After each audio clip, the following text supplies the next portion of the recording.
Welcome to quick online school. So আজকে আমরা HSC organic কেমিস্ট্রির 36 লেকচার নিয়ে আলোচনা করব এবং এই লেকচারে মেনলি আমরা কভার দেওয়ার ট্রাই করবো হচ্ছে কার্বক্সিলিক অ্যাসিড। ক্লিয়ার? সো এই লেকচারটাও আমি আশা করি যে ছোটো হবে এবং খুব একটা সহজ একটা লেকচার হবে, খুব কঠিন এইখানে শেখানোর খুব বেশি কিছু নাই।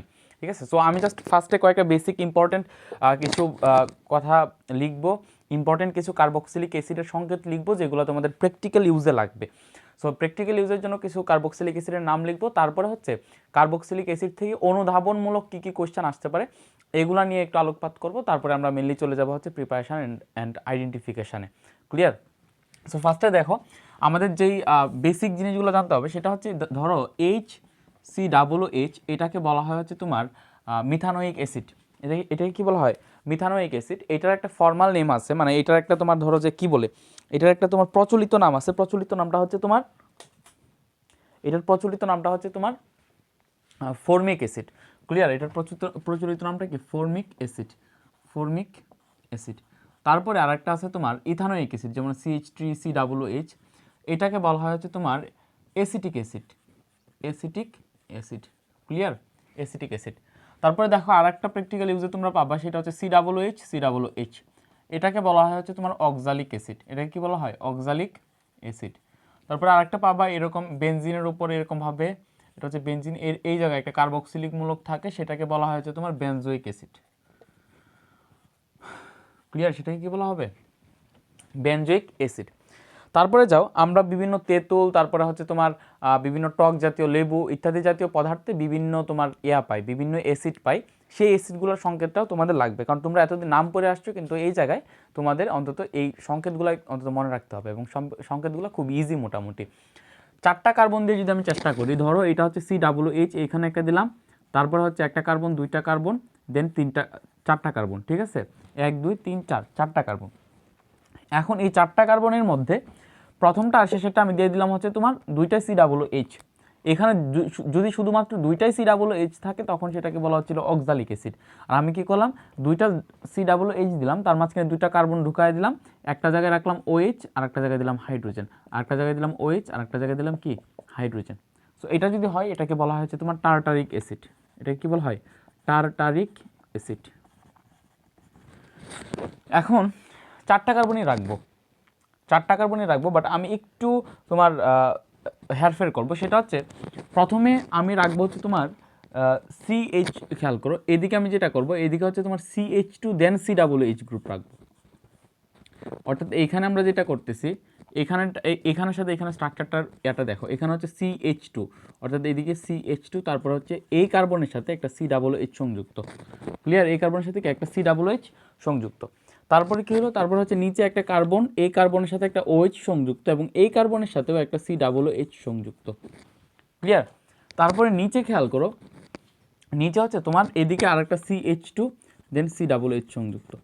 সো এটাকে তোমার বলা হয় হচ্ছে তোমার, এখানে অ্যাকচুয়ালি কার্বন আছে 5টা, নট 4টা। এটাকে বলা হয় হচ্ছে তোমার সাইট্রিক অ্যাসিড। এটা কি বলা হয়? Citric acid. আমরা লেবুতে যেটা পাই এটা হচ্ছে এটা, বা টক জাতীয় পদার্থে যেটা পাই এটা হচ্ছে এটা, সাইট্রিক অ্যাসিড। এবং তোমরা যখন সাইট্রিক অ্যাসিড যখন তোমরা ক্রেবস চক্র পড়বা, এইচএসসি বুটানি চ্যাপ্টার 9-এ, আমি সেগুলো ডিটেলস লেকচার নিয়ে রাখছি। সো এইচএসসি বুটানি চ্যাপ্টার 9-এ যখন তোমরা ক্রেবস সাইকেল পড়বা তখন দেখবা যে ক্রেবস চক্রটাকে তোমার বলা হয় হচ্ছে ট্রাই কার্বক্সিলিক অ্যাসিড সাইকেল। অনেক সময় সেটাকে ক্রেবস চক্রকে অনেক সময় তোমার TCA বলা হয়, অর্থাৎ try carboxylic acid cycle, TCA cycle বলা হয় অনেক সময় ক্রেবস সাইকেলকে। কারণ কি? কারণ হচ্ছে যখন তোমার ক্রেবস চক্র চলে, সেই ক্রেবস চক্রের মধ্যে একটা ইন্টারমিডিয়েট হিসেবে তোমার এই ট্রাইকার্বক্সিলিক অ্যাসিড বা তোমার এই সাইট্রিক অ্যাসিড উৎপন্ন হয় এবং সেটা তারপর আইসোসাইট্রেটে কনভার্ট হয়। এটা আমি পরে আসছি।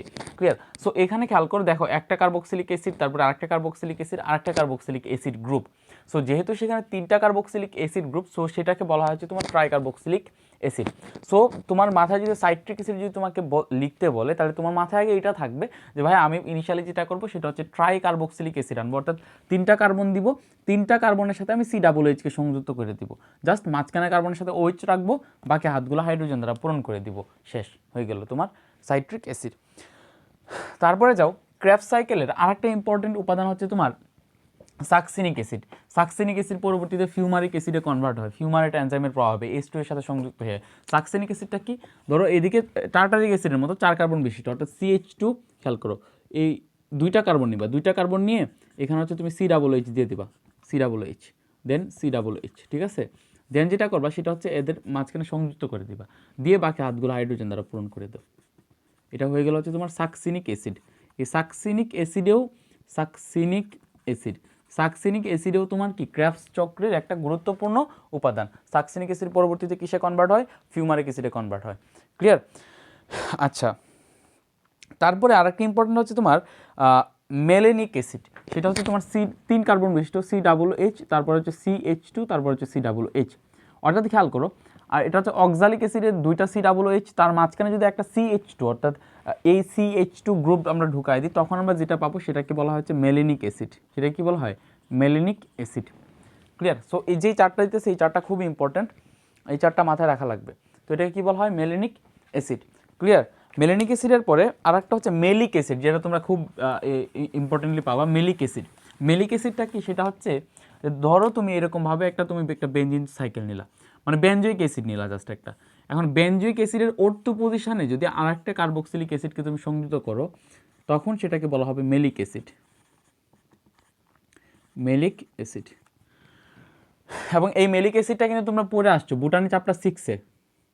আমরা এইচএসসি বুটানি চ্যাপ্টার 6-এ যখন আমি ডিটেলস লেকচার পড়াই, তখন আমি পড়ায় আসছিলাম যে মেলিক অ্যাসিডই তো ছিল না, যে তোমার ওই যে টেরিডোফাইটার বা প্রথমে কি ছিল? ব্রায়োফাইটার, তারপরে টেরিডোফাইটার যে শুক্রাণু আছে, সেই শুক্রাণু টেরিডোফাইটার ডিম্বাণুর দিকে আকৃষ্ট হয় এই মেলিক অ্যাসিডের কারণে। টেরিডোফাইটার ডিম্বাণু কী করে? তোমার মেলিক অ্যাসিড প্রোডাকশন করে, অ্যান্ড শুক্রাণুগুলো এই মেলিক অ্যাসিডের প্রতি মানে আকৃষ্ট হয়ে শুক্রাণুগুলো সাঁতার কেটে কেটে ওই ডিম্বাণুটাকে খুঁজে বের করে। সো মেলিক অ্যাসিড তখন তোমরা জাস্ট নাম পড়ছিলে, এখন তোমরা মেলিক অ্যাসিডের সংকেতটা শিখে নাও। যে একটা বেঞ্জিন চক্র দিলা, বেনজোইক অ্যাসিড বানালা, সেটা যদি ortho পজিশনে, অর্থাৎ এখানে একটা কার্বক্সিলিক অ্যাসিড সংযুক্ত করছো, এটার পাশের কার্বন হচ্ছে ortho, পাশের কার্বন হচ্ছে তোমার কি? প্যারা, পাশের কার্বন মেটা, পাশের কার্বন কি? তোমার প্যারা, মানে ortho মেটা প্যারা, ওইরকমভাবে ছিল না। সো এখানে একটা কার্বক্সিলিক অ্যাসিড দিয়ে দিলা, তার যদি ortho পজিশনে আরেকটা COOH গ্রুপ দাও, তখন সেটাকে বলা হয় হচ্ছে তোমার কি? Malic acid. ক্লিয়ার? তখন সেটা কি বলা হবে? Malic acid. তারপরে আরেকটা ইম্পর্টেন্ট, এটা খুব ইন্টারেস্টিং, সেটা হচ্ছে এখানে যদি আমরা প্রতিটা কার্বনে, বেনজিন চক্রের যদি আমরা প্রতিটা কার্বনে তোমার COOH গ্রুপ সংযুক্ত করি, যেমন এইখানে COOH, এখানে COOH, এইখানে COOH, এখানে COOH, দেন এখানে COOH, দেন সরি এখানে COOH, এখানে COOH। ক্লিয়ার? তো এটাকে বলা হয়েছে তোমার, এটাকে বলা হচ্ছে মেলিক অ্যাসিড, এটা হচ্ছে মেলেনিক অ্যাসিড। খেয়াল করো, ভেজা লাগানো যাবে না, এটা হচ্ছে মেলেনিক অ্যাসিড। এটা কি ছিল? COOH, CH2, COOH, এটা ছিল মেলেনিক অ্যাসিড। এটা হচ্ছে মেলিক অ্যাসিড। এটা কি? Malic acid. আর এটা হচ্ছে তোমার মেলেটিক অ্যাসিড। ক্লিয়ার? এটাকে কি বলা হবে? মেলেটিক অ্যাসিড। মেলেটিক অ্যাসিড, মেলেটিক অ্যাসিড।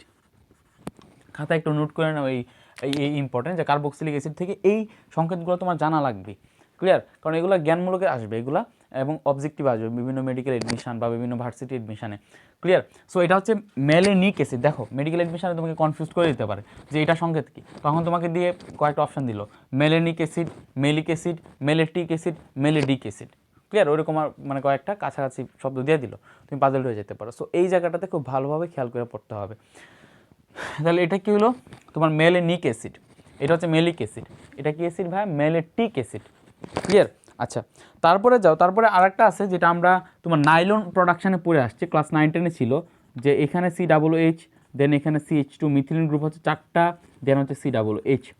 এটাকে বলা হয়েছে তোমার অ্যাডিপিক অ্যাসিড, যেটা আমরা নাইলন প্রোডাকশানে কাজে লাগে। নাইলন প্রোডাকশানে যখন আমরা ঘনীভবন পলিমারকরণ বিক্রিয়া করি, কন্ডেনসেশন পলিমারাইজেশন রিঅ্যাকশন যখন করি, তখন নাইলন প্রোডাকশনের সময় সেই এডিপিক অ্যাসিডটা কাজে লাগে, এবং সেই এডিপিক অ্যাসিডের সংকেত হচ্ছে তোমার COOH থাকবে, মাঝখানে 4টা CH2 গ্রুপ থাকবে। আর মাঝখানে যদি একটা CH2 গ্রুপ থাকে, তখন সেটাকে বলা হবে মেলেনিক অ্যাসিড। যদি কোনো CH2 গ্রুপ না থাকে, শুধুমাত্র 2টা COOH থাকে, তখন সেটাকে বলা হবে অক্সালিক অ্যাসিড। ক্লিয়ার? আচ্ছা, তারপরে আরেকটা জিনিস, সেটা হচ্ছে তোমার সেলিসাইলিক অ্যাসিড। খেয়াল করো, এখানে হচ্ছে আমরা ইনিশিয়ালি ধরো একটা ফেনল নিলাম। ফেনল মানে তো বুঝো যে বেঞ্জিন চক্রের মধ্যে আমরা একটা হাইড্রোজেনকে সাবস্টিটিউট করে আমরা সেখানে হচ্ছে তোমার OH দিয়ে দিলাম, তো এটা হচ্ছে ফেনল। এইটার যদি ortho পজিশনে আমরা কার্বক্সিলিক অ্যাসিড সংযুক্ত করি, তখন যেটা পাওয়া যাবে সেটাকে বলা হবে সেলিসাইলিক অ্যাসিড। সেলিসাইলিক অ্যাসিড, সেটা কি বলা হবে? Salicylic acid. ক্লিয়ার? আর একটা কেন জানি দিয়ে রাখছে ইম্পর্টেন্ট, আমি জানি না, এটা হচ্ছে এরকম, এটা তো বেনজোইক অ্যাসিড তাই না? সো বেনজোইক অ্যাসিড এটা COOH, এখানে একটা COOH দিয়ে রাখছে, এটাকে বলা হবে বেনজিন 1,4-ডাইওয়িক অ্যাসিড, বেনজিন 1,4-ডাইওয়িক অ্যাসিড। ক্লিয়ার? এটা হচ্ছে বেনজোইক অ্যাসিড। তাহলে এই সবগুলো ক্লিয়ার? খেয়াল করো, এটা 1,4-ডাইওয়িক অ্যাসিড, এটা হচ্ছে সেলিসাইলিক অ্যাসিড। যদি সেখানে আগে ইনিশিয়ালি একটা OH গ্রুপ থাকে, তার পাশে যদি COOH গ্রুপ থাকে, তখন সেটাকে বলা হবে সেলিসাইলিক অ্যাসিড। আর এখানে তোমার যে এটা আছে সেটা হচ্ছে মেলিক অ্যাসিড, আর এটা হচ্ছে কি তোমার মেলেটিক অ্যাসিড। ক্লিয়ার? ওকে, সো এগুলো হচ্ছে মোটামুটি একটা ডিটেলস একটা স্ট্রাকচার, জাস্ট এই স্ট্রাকচারগুলো তোমার মাথায় রাখা লাগবে, নোট করে রাখো। এখন আমরা যাবো হচ্ছে মেইন পড়াতে। মেইন পড়ার মধ্যে আমরা ইনিশিয়ালি কার্বক্সিলিক অ্যাসিডের সম্পর্কে আমরা জানবো, কার্বক্সিলিক অ্যাসিড সম্পর্কে, যেহেতু এটা একটা অ্যাসিড, তার মানে অ্যাসিড মানে তো আমরা জানি, অ্যাসিড মানে কি ভাইয়া? অ্যাসিড মানে হচ্ছে যারা H+ দান করে, তাই না? অ্যাসিড মানে কি? যারা H+ দান করে। তো এখানে কার্বক্সিলিক অ্যাসিড যারা আছে তারা হচ্ছে H+ দান করে, দ্যাটস ওয়াই তারা হচ্ছে কি অ্যাসিড। এখন খেয়াল করো, একটা 2 নম্বরের অনুধাবনমূলক কোশ্চেন আসতে পারে, বা তোমাকে আমি একটা কোশ্চেন করতে পারি যে ফর্মিক অ্যাসিড তোমাকে দেওয়া হলো, ফর্মিক অ্যাসিড, আর একটা দেওয়া হলো হচ্ছে অ্যাসিটিক অ্যাসিড। খেয়াল করো, আরেকটা দেওয়া হলো কি অ্যাসিটিক অ্যাসিড। অ্যাসিটিক অ্যাসিড আর ফর্মিক অ্যাসিড দেওয়ার পরে তোমাকে বলা হলো যে এই ফর্মিক অ্যাসিড এবং অ্যাসিটিক অ্যাসিডের মধ্যে কোনটার অ্যাসিডিটি বেশি, কোনটার অ্যাসিডিটি বেশি, বা কোনটার অম্লত্ব বেশি, তোমাকে এটা বলা হলো। বা ফর্মিক অ্যাসিড মানে হচ্ছে মিথানোয়িক অ্যাসিড, আর অ্যাসিটিক অ্যাসিড মানে ইথানোয়িক অ্যাসিড। তাহলে এখন তোমাকে বলো যে ইথানোয়িক অ্যাসিডের অ্যাসিডিটি বেশি নাকি মিথানোয়িক অ্যাসিডের অ্যাসিডিটি বেশি, দুইটার মধ্যে তুলনা করো। এটা খ নম্বরে আসতে পারে, লেখা রাখো যে এটা আসবে, ঠিক আছে? দ্যাটস ওয়াই একটু কনসেন্ট্রেট করো, এবং খুব ইম্পর্টেন্ট ব্যাপারটা, তোমরা খুব সহজ জিনিস বুঝতে পারবা যদি আগের বেসিক ক্লিয়ার থাকে। যদি তোমাদের 17, 18, 19 নম্বর লেকচার দেখা থাকে, তাহলে তোমরা এমনি এমনি বুঝতে পারবা। আমি তো ধরাই দিই, খেয়াল করো। তাহলে ফর্মিক অ্যাসিড হচ্ছে HCOOH, আর অ্যাসিটিক অ্যাসিড কি ভাই? অ্যাসিটিক অ্যাসিড হচ্ছে ethanoic acid, that means CH3 then COOH। এখন এদেরকে আমরা একটু সাজায় লিখি, খেয়াল করো, আমরা একটু সাজায় লিখি, আমি বড় করে লিখবো তাহলে তোমাদের বুঝতে সুবিধা হয়। এটা হচ্ছে হাইড্রোজেন, দেন এটা হচ্ছে কার্বন, দেন এটার সাথে হচ্ছে তোমার অক্সিজেন, দেন এটা এখানে হচ্ছে একটা অক্সিজেন, দেন এখানে হচ্ছে একটা হাইড্রোজেন। সেম জিনিসটা আমরা যেটা করব, এখানেও এটাকে সাজায় লিখবো, অর্থাৎ CH3 হিসেবে লিখবো, CH3, দেন এখানে তোমার একটা বন্ধন, দেন C, দেন এখানে তোমার ডাবল বন্ড, দেন এখানে হচ্ছে অক্সিজেন, দেন এখানে হচ্ছে হাইড্রোজেন।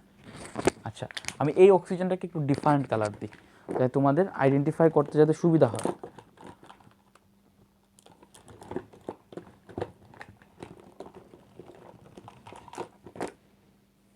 কি হলো, কলম কই গেল?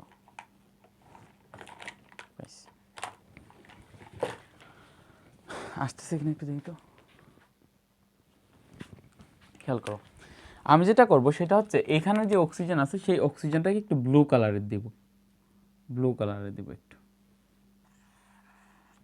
কারণ এই অক্সিজেন আর এই অক্সিজেন সেম হবে না।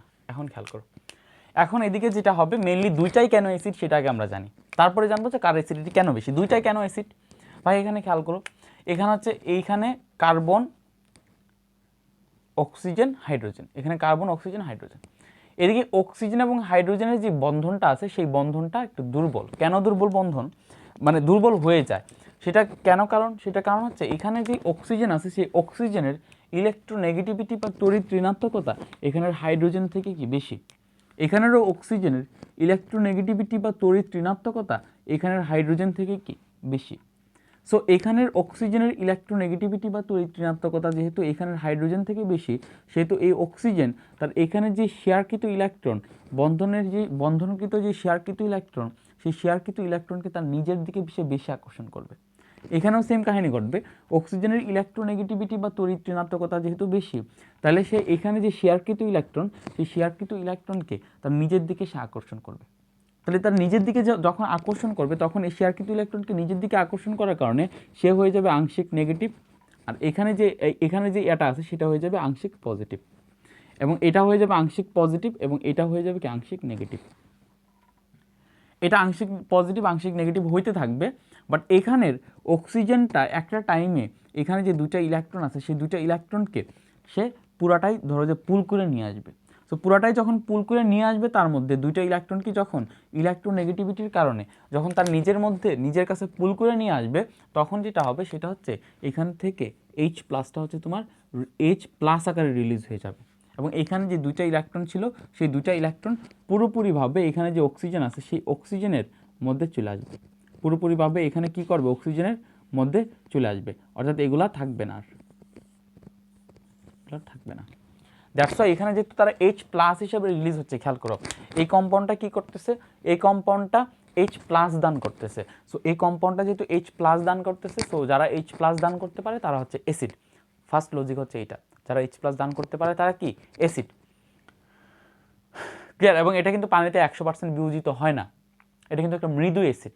তুমি HCl এর সাথে যদি তুলনা করো, 100টা HCl দিলে 100টা HCl তোমাকে 100টা হাইড্রোজেন H প্লাস দিবে, বাট এখানে 100টা CH3COOH দিলে তোমাকে 100টা CH3COOH 100টা H প্লাস প্রোডাকশন করে দিবে না, সেটার মধ্যে হয়তো একটা বা দুইটা H প্লাস প্রোডাকশন করে দিবে, অর্থাৎ সেটার যে বিয়োজন মাত্রা সেটার বিয়োজন মাত্রা খুব কম এবং সেটা একটা মৃদু অ্যাসিড। এখন খেয়াল করো, এখন আমি যেটা বলবো সেটা হচ্ছে, এখন যদি তোমাকে বলে তারা দুজন মৃদু অ্যাসিড, ঠিক আছে, কার্বক্সিলিক অ্যাসিডগুলো মৃদু অ্যাসিড, কারণ এদের মধ্যে তোমার মানে প্রথমে আংশিক নেগেটিভিটি আংশিক পজিটিভিটি সৃষ্টি হয়, যেখান থেকে পরবর্তীতে H প্লাসটা ছুটে যায়, এবং সেটা খুব সবগুলার ক্ষেত্রে ছুটে না। খেয়াল করো ইনিশিয়ালি তাদের কী হইতেছিল, ইনিশিয়ালি এই অক্সিজেন কী হইতেছিল, আংশিক নেগেটিভ হইতেছিল, আংশিক পজিটিভ হইতেছিল, এটা আংশিক নেগেটিভ, এটা আংশিক পজিটিভ। তুমি 1000টা অণু নিলা, 1000টা অণুর মধ্যে 2-3টার মধ্যে অ্যাক্সিডেন্টলি, 2-3টার মধ্যে 1000টা অণুর মধ্যে 2-3টা অণুর মধ্যে অ্যাক্সিডেন্টলি কী হলো, পুরোপুরিভাবে এই দুইটা ইলেকট্রন অক্সিজেন নিয়ে আসলো, আর এখানে হাইড্রোজেনটা তখন তোমার শিফট হয়ে গেলো H প্লাস হিসেবে। দ্যাটস আমরা বলতেছি সেটা অ্যাসিড। তার মানে এখানে আমি এই ফিনোমিনাটা দেখাইলাম, মানে এই না যে এখানে যতগুলা তুমি কার্বক্সিলিক অ্যাসিড দিবা ততগুলা অণুই তারা H প্লাস বিয়োজিত করে দেবে, তারা সবল অ্যাসিডে হয়ে যেত, তাদের বিয়োজন মাত্রা মাত্র 0. কত পার্সেন্ট, ক্লিয়ার? 0.2%, 0.01% এরকম বিয়োজন মাত্রা।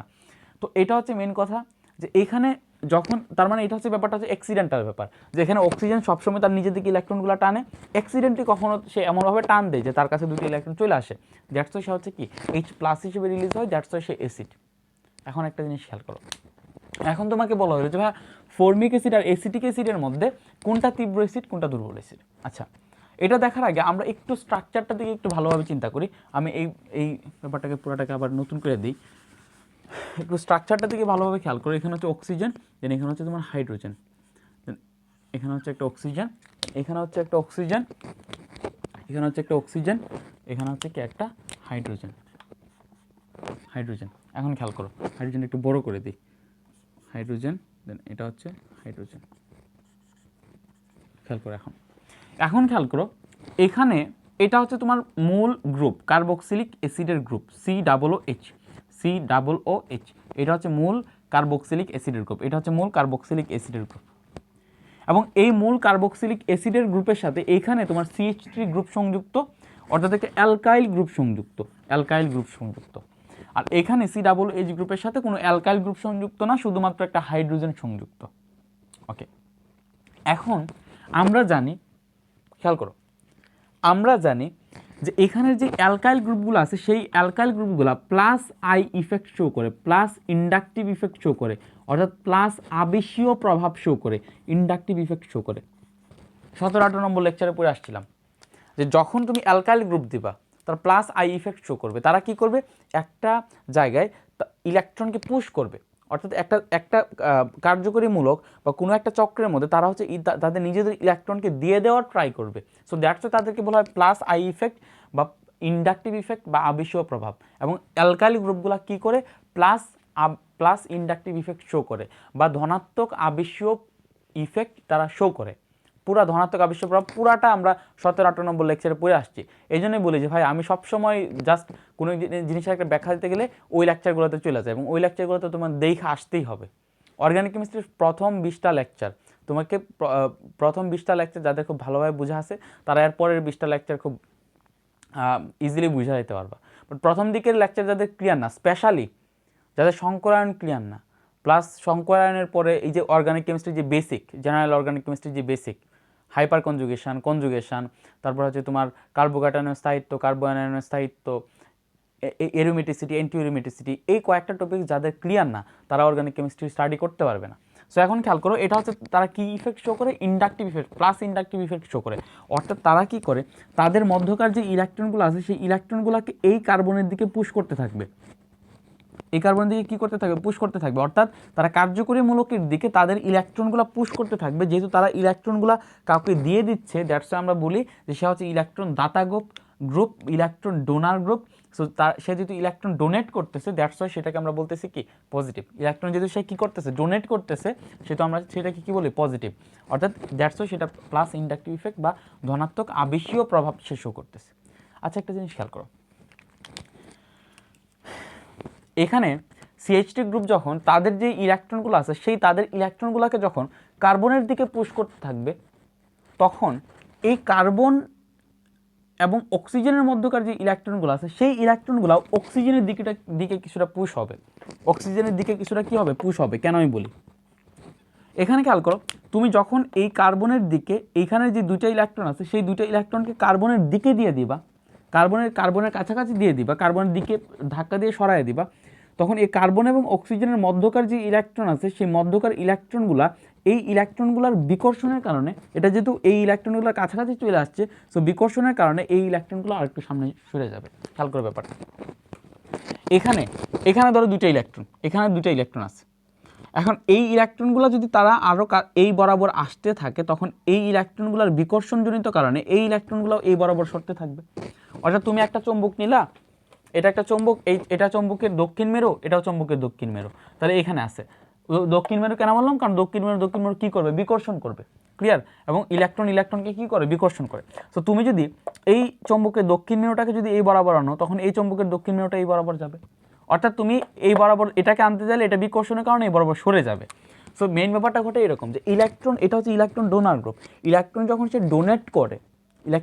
ডোনেট করে, তো ইলেকট্রন ডোনেট করার কারণে এইখানে ইলেকট্রনটা যখন সে পুশ করে কার্বনের দিকে, তখন কার্বন আর অক্সিজেনের মধ্যবর্তী বন্ধনের যে ইলেকট্রন আছে সেই মধ্যবর্তী বন্ধনের ইলেকট্রন অক্সিজেনের দিকে পুশ হয় কিছুটা, অর্থাৎ অক্সিজেনের কাছাকাছি চলে যায় কিছুটা।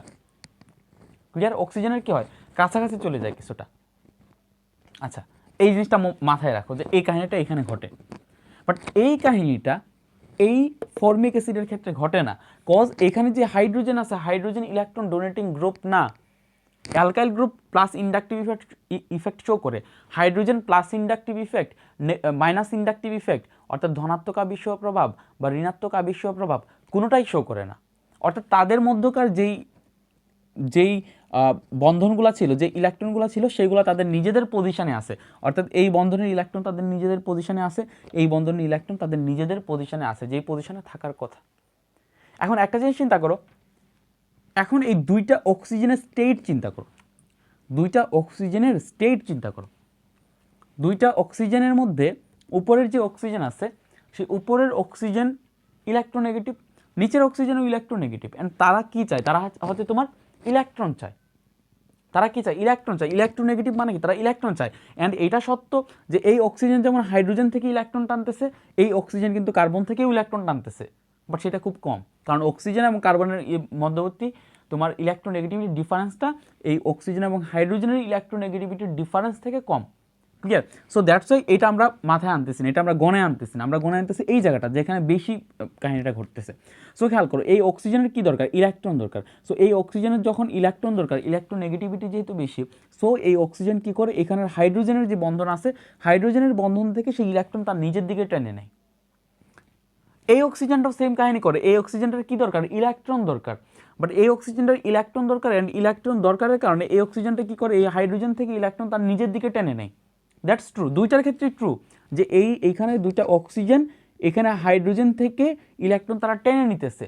বাট এই সেকেন্ড কন্ডিশনের ক্ষেত্রে, এই কন্ডিশনের ক্ষেত্রে অক্সিজেনের এই হাইড্রোজেন থেকে ইলেকট্রন টেনে নেওয়ার টেন্ডেন্সি এখানের অক্সিজেনের হাইড্রোজেন থেকে ইলেকট্রন টেনে নেওয়ার টেন্ডেন্সি থেকে কম। অর্থাৎ এই অক্সিজেনের ইলেকট্রন টেনে নেওয়ার টেন্ডেন্সি কম, এই অক্সিজেনের ইলেকট্রন টেনে নেওয়ার টেন্ডেন্সি বেশি। কেন, খেয়াল করো, দুইটা অক্সিজেনে কী চায়, ইলেকট্রন চায়।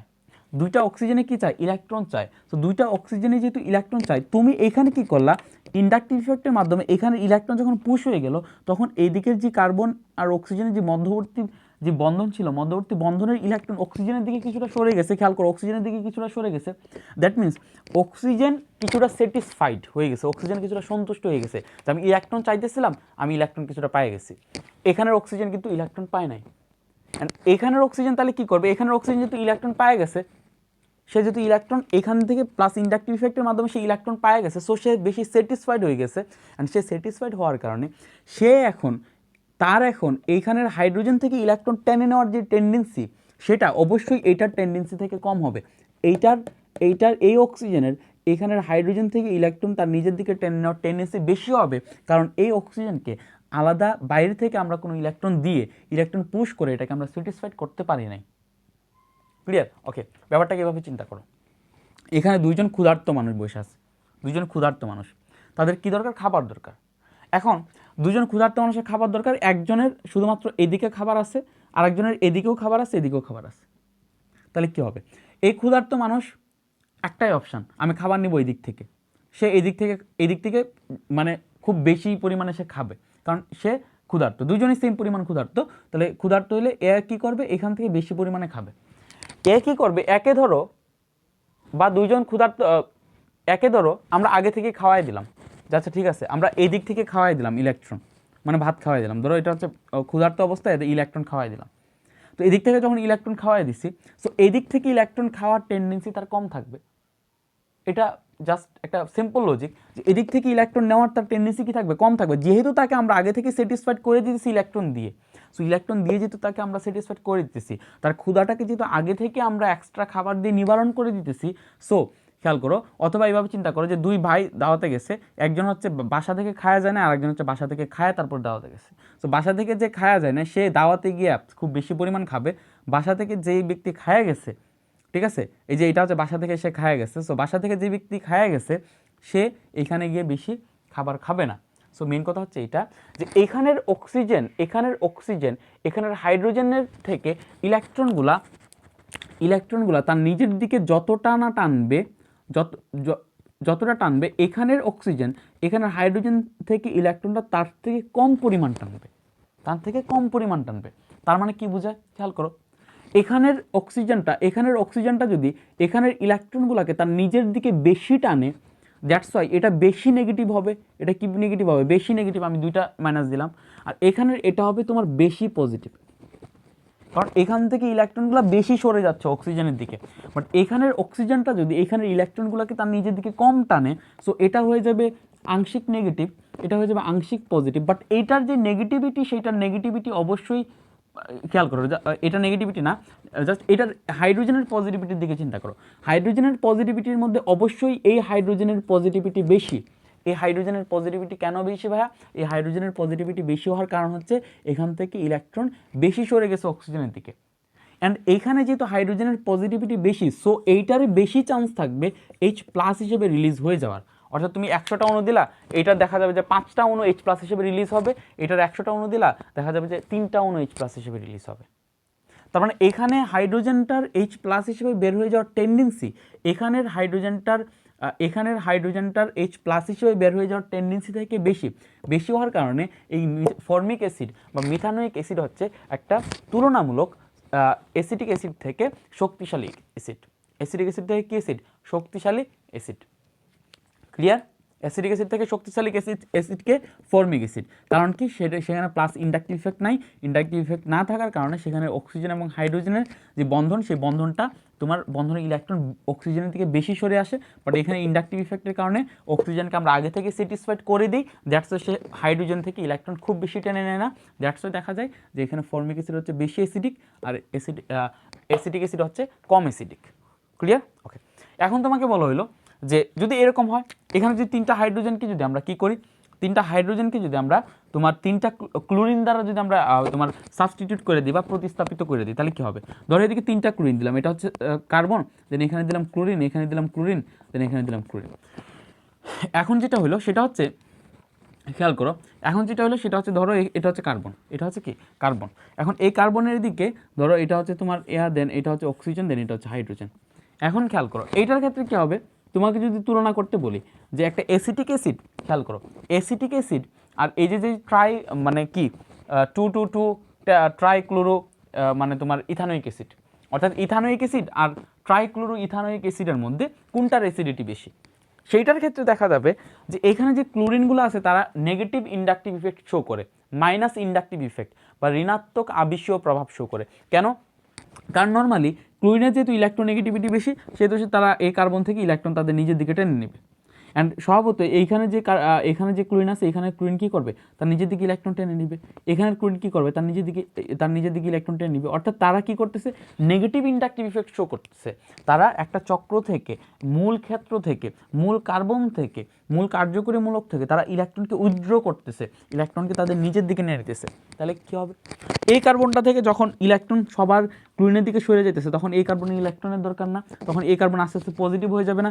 পজিটিভ হয়ে যাওয়ার কারণে এই কার্বন কি করবে, তার নিজের দিকে ইলেকট্রন, এই কার্বন কি করবে, তার এই কার্বন যেহেতু পজিটিভ হয়ে যেতেছে, যেহেতু তার থেকে ইলেকট্রন সবাই নিয়ে যেতেছে, সো এই কার্বন কি করবে, এখানে যে বন্ধন আছে সেই বন্ধন থেকে ইলেকট্রন তার নিজের দিকে টেনে নিয়ে আসবে।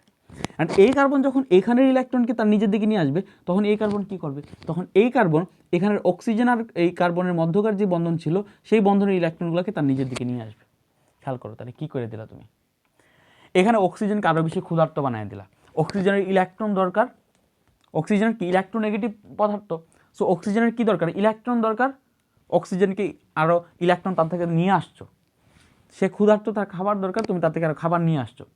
সো তুমি যেহেতু তার থেকে এখন খাবার নিয়ে আসছো, সো অক্সিজেন থেকে দুর্বলকে আসে হাইড্রোজেন, তার উপরে সেই জিনিসটার প্রতিশোধ নেবে। তো এখন এই অক্সিজেন কি করবে, এই অক্সিজেন এখানের এই হাইড্রোজেন এবং এই হাইড্রোজেনের মধ্যকার যে বন্ধন আছে সেই বন্ধনটাকে এখান থেকে বেশি টান দিবে। এখানের অক্সিজেন আর এখানের অক্সিজেনের কথা তুলনা করো, এখানের অক্সিজেনকে তুমি আগে থেকে খাওয়াই দিতেছো ইলেকট্রন, আর এখানের অক্সিজেনকে আরও ক্ষুধার্ত বানিয়ে দিতেছো, তুমি ইলেকট্রন নিয়ে যাইতেছো। সো নর্মালি এখানে অক্সিজেন এবং হাইড্রোজেনের মধ্যকার বন্ধনের মধ্যে অক্সিজেন এই বন্ধনের ইলেকট্রনকে তার নিজের দিকে যতটা আকর্ষণ করবে, এখানে তার থেকে বেশি আকর্ষণ করবে, কজ অক্সিজেনটার ইলেকট্রন তুমি ডেফিসিয়েন্ট বানিয়ে নিতেছো, অক্সিজেন ইলেকট্রনকে তুমি সরাই নিতেছো। দ্যাটস এটা কি, এটা হাইড্রোজেন থেকে ইলেকট্রনটাকে যদি বেশি নিয়ে আসে, তাহলে এই হাইড্রোজেনটার H+ হিসেবে রিলিজ হয়ে যাওয়ার টেন্ডেন্সি বাড়বে। H+ হিসেবে রিলিজ হয়ে যাওয়ার কী হবে, টেন্ডেন্সি তোমার বাড়বে। এই বাড়ার কারণে এইটার যে অ্যাসিডিটি, সেই এটার অ্যাসিডিটি এটা থেকে বেশি। অ্যান্ড দ্যাটস ওয়াই আমরা এরকম একটা সিকোয়েন্স আমরা তৈরি করতে পারি যে ট্রাইক্লোরো ইথানোয়িক অ্যাসিড অর্থাৎ Cl3 দেন হচ্ছে COOH, ট্রাইক্লোরো ইথানোয়িক অ্যাসিডের অ্যাসিডিটি সর্বাধিক। তারপর হচ্ছে ডাইক্লোরো ইথানোয়িক অ্যাসিড, তারপর হচ্ছে তোমার মনোক্লোরো ইথানোয়িক অ্যাসিড অর্থাৎ ClH2COOH অ্যাসিডিটি, তারপরে হচ্ছে তোমার ইথানোয়িক অ্যাসিড CH3COOH। তোমরা এখন নিজেরা চিন্তা করলেই পাবা। 3টা ক্লোরিন যদি সংযুক্ত থাকে, তাহলে 3টা ক্লোরিনে মিলে ইলেকট্রন সরায় নিল এই কার্বন থেকে। এখন যদি এদিকে 3টা ক্লোরিন না দিয়ে যদি 2টা ক্লোরিন দিই, একটা যদি হাইড্রোজেন থাকে, তাহলে দুজনে সরায় নিল, এদের আসলো, ঠিক আছে। তখন 3টা ক্লোরিনে যতটুকু ইলেকট্রন সরায় নিত, 2টা ক্লোরিনে তার থেকে কম ইলেকট্রন সরায় নিছে, অর্থাৎ এখানে টানটা কম পরিমাণ পড়ছে, অর্থাৎ এখানেও টানটা কম পরিমাণ পড়ছে। সো তোমরা নিজেরাই বের করতে পারবা যে নেগেটিভ ইফেক্ট শো করে, নেগেটিভ ইন্ডাকটিভ ইফেক্ট শো করে এরকম মোলের সংখ্যাটা যতটুকু বাড়বে, তার অ্যাসিডিটি তত বেশি বাড়বে, কারণ সেটা তত অক্সিজেন হাইড্রোজেন বন্ধনকে তত বেশি দুর্বল বানিয়ে দিবে। এখন তোমরা নিজেরা চিন্তা করলেই পাবা কেন এই সিকোয়েন্সটা সত্যি। ক্লিয়ার? ওকে, তাহলে এটা গেল হচ্ছে তোমার একটা কোয়েশ্চেন, সেকেন্ড কোয়েশ্চেন কি আসতে পারে ভাইয়া? সেকেন্ড কোয়েশ্চেন আসতে পারে যে, খেয়াল করো, কার্বক্সিলিক অ্যাসিড নিয়ে সেকেন্ড আর একটা কোয়েশ্চেন আসতে পারে, সেই কোয়েশ্চেনটা খুব ইম্পর্টেন্ট, খেয়াল করো, খুব ইম্পর্টেন্ট একটা কোয়েশ্চেন। কি কোয়েশ্চেন? ধরো তোমাকে বললো যে কার্বক্সিলিক অ্যাসিডে তোমার COO গ্রুপ থাকে, কার্বক্সিলিক অ্যাসিডে কী গ্রুপ থাকে, COO গ্রুপ থাকে। অ্যান্ড COO গ্রুপ যাদের থাকে আমরা দেখতেছিলাম যে তারা কি দেয়, তারা হচ্ছে তোমার নিউক্লিওফিলিক এডিশন রিয়াকশান দেয়, অর্থাৎ কেন্দ্রাকর্ষী সংযোজন বিক্রিয়া দেয় বা নিউক্লিওফিলিক সংযোজন বিক্রিয়া দেয়। কেন দেয়? কারণ তুমি এলডিহাইডের কথা চিন্তা করো, ধরো এটা হচ্ছে একটা এলডিহাইড CH3 দেন CHO, অর্থাৎ আমরা এখানে তোমার অক্সিজেন দিলাম, দেন এখানে একটা হাইড্রোজেন দিলাম CHO, অথবা একটা কিটোন দিলাম CH3 দেন C, দেন হচ্ছে তোমার এদিকে দেন CH3। এটা হচ্ছে এলডিহাইড, এটা হচ্ছে কিটোন, এবং এদের মধ্যে কার্বনিল গ্রুপ আছে। কার্বনিল গ্রুপ মানে CO, এটার মধ্যে CO আছে, C ডাবল বন্ড O, এটা হচ্ছে কার্বনিল। সো আমি যদি CH3COOH নিই, CH3COOH যদি নিই, CH3COOH তো এখানে ওটা দিলাম এইভাবে, CH3CH। এটার মধ্যে কিন্তু কার্বনের গ্রুপ আছে, কারণ এখানে কার্বন এবং অক্সিজেনের মধ্যবর্তী কি আছে, কার্বন এবং অক্সিজেনের মধ্যবর্তী ডাবল বন্ড আছে। এখন খেয়াল করো নর্মাল প্রসেস কি, নর্মাল প্রসেস হচ্ছে কি ঘটে, বা এখানে কার্বন থেকে অক্সিজেনের ইলেকট্রোনেগেটিভিটি বেশি, কার্বন থেকে যেহেতু অক্সিজেনের ইলেকট্রোনেগেটিভিটি বেশি, তো অক্সিজেন কি করবে, এখানে যে পাই বন্ধনের ইলেকট্রন আছে সেটা তার নিজের দিকে নিয়ে নেওয়ার ট্রাই করবে। সো অক্সিজেন হয়ে যাবে কি আলটিমেটলি নেগেটিভ, এখানে যদি ইলেকট্রনগুলো চলে আসে এটার উপরে, আর এখানে কার্বন কি হয়ে যাবে আলটিমেটলি পজিটিভ। তো এটা এখন যেটা হবে সেটা হচ্ছে, যেহেতু এখানে কার্বনটা পজিটিভ, সো আরেকটা যখন এটা হচ্ছে তোমার কি কার্বন নিউক্লিয়াসটা পজিটিভ, খেয়াল ক্লিয়ার। সো এখন এখানে যখন একটা বিকারক যখন অ্যাটাক করবে, অর্থাৎ তুমি এখানে ধরো যে HCN দিলা, হাইড্রোজেন সায়ানাইড দিলা, হাইড্রোজেন সায়ানাইডের মধ্যে এটা হচ্ছে H+, এটা হচ্ছে CN-, তখন এই CN- কি করবে, এই CN- কি করবে, এই কার্বোক্যাটায়নটাকে, অর্থাৎ এখানে যে কার্বন আছে সেই কার্বনটা যদি পজিটিভ সেইটাকে এসে অ্যাটাক করবে। অ্যান্ড এইটা অ্যাটাক করতেছে মানে কি, সেটা এখানে যে অ্যাটাকটা ঘটতেছে সেই অ্যাটাকটা, ফার্স্ট অ্যাটাকটা কে ঘটাইতেছে, ফার্স্ট অ্যাটাকটা ঘটাইতেছে হচ্ছে তোমার একটা নিউক্লিওফাইল, যার নিউক্লিয়াসের প্রতি আকর্ষণ আছে, যে পজিটিভের প্রতি আকর্ষণ আছে, সে এখানে অ্যাটাকটা করতেছে। অ্যান্ড সে যেহেতু অ্যাটাক করতেছে, সো সেই বিক্রিয়াটাকে কি বলা হবে, নিউক্লিওফিলিক এডিশন রিয়াকশন বা নিউক্লিওফিলিক সাবস্টিটিউশন রিয়াকশন। মানে মেইন কথা হচ্ছে যে নিউক্লিওফিলিক রিয়াকশন তারা দিতেছে, ক্লিয়ার। কেন্দ্রাকর্ষী সংযোজন বিক্রিয়া বা কেন্দ্রাকর্ষী দ্রুত বিক্রিয়া, ক্লিয়ার। কেন্দ্রাকর্ষী সংযোজন বিক্রিয়া বা কেন্দ্রাকর্ষী প্রতিস্থাপন বিক্রিয়া, যাই হোক মেইন কথা হচ্ছে এখানে এসে CN-টা সংযুক্ত হয়ে যায়। এখন অনেক স্টুডেন্টের মাথায় এই কোশ্চেনটা থাকতে পারে, অনেক স্টুডেন্টের মাথায় এই কোশ্চেনটা থাকে যে ভাই এদিকে এটা হচ্ছে নিউক্লিওফাইল, আমরা বুঝলাম এটা হচ্ছে কি নিউক্লিওফাইল, কিন্তু এখানে যে H+ আছে সেটা হচ্ছে ইলেকট্রোফাইল। তাহলে ইলেকট্রোফাইলটা তো এদিকে এসে অ্যাটাক করে। মেইন কথা হচ্ছে এটা আমরা যখন প্রোডাক্ট পড়াইছি যে তুমি অ্যালডিহাইডের সাথে যখন HCN-কে সংযুক্ত করবা, তখন তুমি কি পাবা, তখন তুমি পাবা হচ্ছে CH3, তারপরে হচ্ছে পাবা হচ্ছে C, এখানে পাবা হচ্ছে CN, এখানে তো হাইড্রোজেন আছে, এখানে আছে O, আর এখানে এসে এই H+টা অ্যাড হবে, সো এটা হবে OH। এটা হচ্ছে মেইন প্রোডাক্ট নিউক্লিওফিলিক এডিশন রিয়াকশনের প্রোডাক্ট হচ্ছে এটা, আমরা পড়ায় আসছি নিউক্লিওফিলিক এডিশন রিয়াকশনে। এখন স্টুডেন্টের এই জায়গাটা কোশ্চেনটা থাকে যে ভাই এটা এখানে H+ তো একটা ইলেকট্রোফাইল, অ্যান্ড এই ইলেকট্রোফাইলটা কি করতেছে, এইখানের অক্সিজেনটাকে অ্যাটাক করতেছে, এটা পজিটিভ এটা নেগেটিভ, সো এটা পজিটিভ এটা নেগেটিভ হওয়ার কারণে এইটা একটা ইলেকট্রোফাইল, কারণ তার ইলেকট্রনের দরকার। এইখানে যখন অ্যাটাকটা ঘটবে তখন সেটা কি আমরা ইলেকট্রোফিলিক এডিশন রিয়াকশন বলতে পারবো কিনা, খেয়াল করো এই জায়গায়। এই কোয়েশ্চেনের আনসার তোমাদেরকে একটু দিয়ে দিই, আমার আগে আনসারটা দেওয়া উচিত ছিল। যে এদিকে দেখো বোথ নিউক্লিওফাইল ইলেকট্রোফাইল অ্যাটাক করতেছে, and they both will be added, অর্থাৎ তারা দুইজনই অ্যাটাক করতেছে, নিউক্লিওফাইলও অ্যাটাক করতেছে, ইলেকট্রোফাইলও অ্যাটাক করতেছে, এবং দুইজনই তারা সংযোজিত হইতেছে একটা বিক্রিয়ায়, তারা দুইজনেই সংযোজিত হইতেছে বা দুইজনে সংযোজিত হওয়ার চান্স থাকতেছে। অ্যান্ড এটা তুমি যত বিক্রিয়া আমরা করে আসছি আগে, নিউক্লিওফিলিক এডিশন বা ইলেকট্রোফিলিক এডিশন সব ক্ষেত্রে দেখবা যে এরকম কাহিনী আছে যে একবার নিউক্লিওফাইল অ্যাটাক করছে, একটু পরে গিয়ে ইলেকট্রোফাইল অ্যাটাক করতেছে। কিন্তু তাহলে এই যে আমরা এই কথাটা বলি, তাহলে এটাকে কি আমরা ইলেকট্রোফিলিক এডিশন রিয়াকশন বলবো কিনা? আনসার হচ্ছে না। ফার্স্ট আমি একটা শর্ত দিই, যেহেতু এটা জৈব যৌগের বিক্রিয়া, সো সেই বিক্রিয়াটা ঘটবে মেইন বিক্রিয়াটা ঘটবে হচ্ছে কার্বনের উপর ডিপেন্ড করে। সো এখানে এই H+ CN- এর আগে অ্যাটাক করতে পারবে না, কজ হচ্ছে এখানে CN- আগে অ্যাটাক করবে, কজ এখানে কার্বনকে প্রাধান্য দিতে হবে আমাদের। ফার্স্ট কথা হচ্ছে এটা, যে এখানে কাকে প্রাধান্য দিতে হবে, কার্বনকে, কারণ carbon is the central atom of organic chemistry, central atom of organic chemistry, and কার্বনকে তোমার প্রাধান্য দিতে হবে। সো কার্বনকে এসে CN- অ্যাটাক করতে পারবে, কার্বনকে এসে কী করতে পারবে, CN- অ্যাটাক করতে পারবে, তারপরে H+ এসে অ্যাটাক করবে। দ্যাট মিনস ফার্স্ট অ্যাটাকটা কার ঘটতেছে, ফার্স্ট অ্যাটাকটা ঘটতেছে একজন নিউক্লিওফাইলের, অ্যান্ড একটা নিউক্লিওফাইল এসে সংযোজন ঘটতেছে, এবং শেষে তারপরে এসে ইলেকট্রোফিলিক সংযোজনও কিন্তু ঘটতেছে, ইলেকট্রোফাইল এসে এখানে সংযোজন ঘটতেছে। বাট এই যে আমরা রিয়াকশানগুলোর নাম দিলাম, electrophilic addition, substitution reaction, electrophilic addition, electrophilic substitution, তারপর হচ্ছে তোমার নিউক্লিওফিলিক এডিশন, নিউক্লিওফিলিক সাবস্টিটিউশন, এইটার নামকরণটা করা হয়েছে এইভাবে যে বিক্রিয়ার প্রথম ধাপে যে অ্যাটাক করবে সেই অনুসারে বিক্রিয়ার নামকরণ করা হবে। বিক্রিয়ার প্রথম ধাপে যে অ্যাটাক করবে, খেয়াল করো এদিকে ইলেকট্রোফাইলও অ্যাটাক করে, নিউক্লিওফাইলও অ্যাটাক করে, বাট প্রথম ধাপে কে অ্যাটাক করে, একটা নিউক্লিওফাইল আসে কার্বনের মধ্যে কি হয়, সংযোজিত হয়, কার্বনের মধ্যে কি হয়, সংযোজিত হয়। সো ফার্স্ট অ্যাটাকটা যেহেতু কিসের ঘটে, নিউক্লিওফাইলের ঘটে। সো ফার্স্ট অ্যাটাক নিউক্লিওফাইলের ঘটার কারণে সেই পুরা বিক্রিয়াটার নাম হবে তোমার কি, নিউক্লিওফিলিক এডিশন রিয়াকশন। সেকেন্ড স্টেপে ইলেকট্রোফিলিক এডিশন ঘটে, দ্যাট ডাজন্ট ম্যাটার, ক্লিয়ার? তো এখন খেয়াল করো, তারা হচ্ছে ইলেকট্রোফিলিক এডিশন রিয়াকশন দিল, অ্যান্ড এখানে তুমি একটা কিটুন দাও, সেও এখানে এসে হাইড্রোজেন সায়ানাইড সংযুক্ত হবে, তার সেও এখানে তোমার ইলেকট্রোফিলিক, এখানে তোমার এটা হবে কি, এটা হবে তোমার ইনিশিয়ালি এটা হবে তোমার আংশিক নেগেটিভ, এটা হবে আংশিক পজিটিভ, যখন এখানে বিকারক আসবে তখন এটা এটা এখানে পাই বন্ধন নিয়ে যাবে, এটা পুরোটা হয়ে যাবে নেগেটিভ, এখানে কার্বন হয়ে যাবে কি পজিটিভ।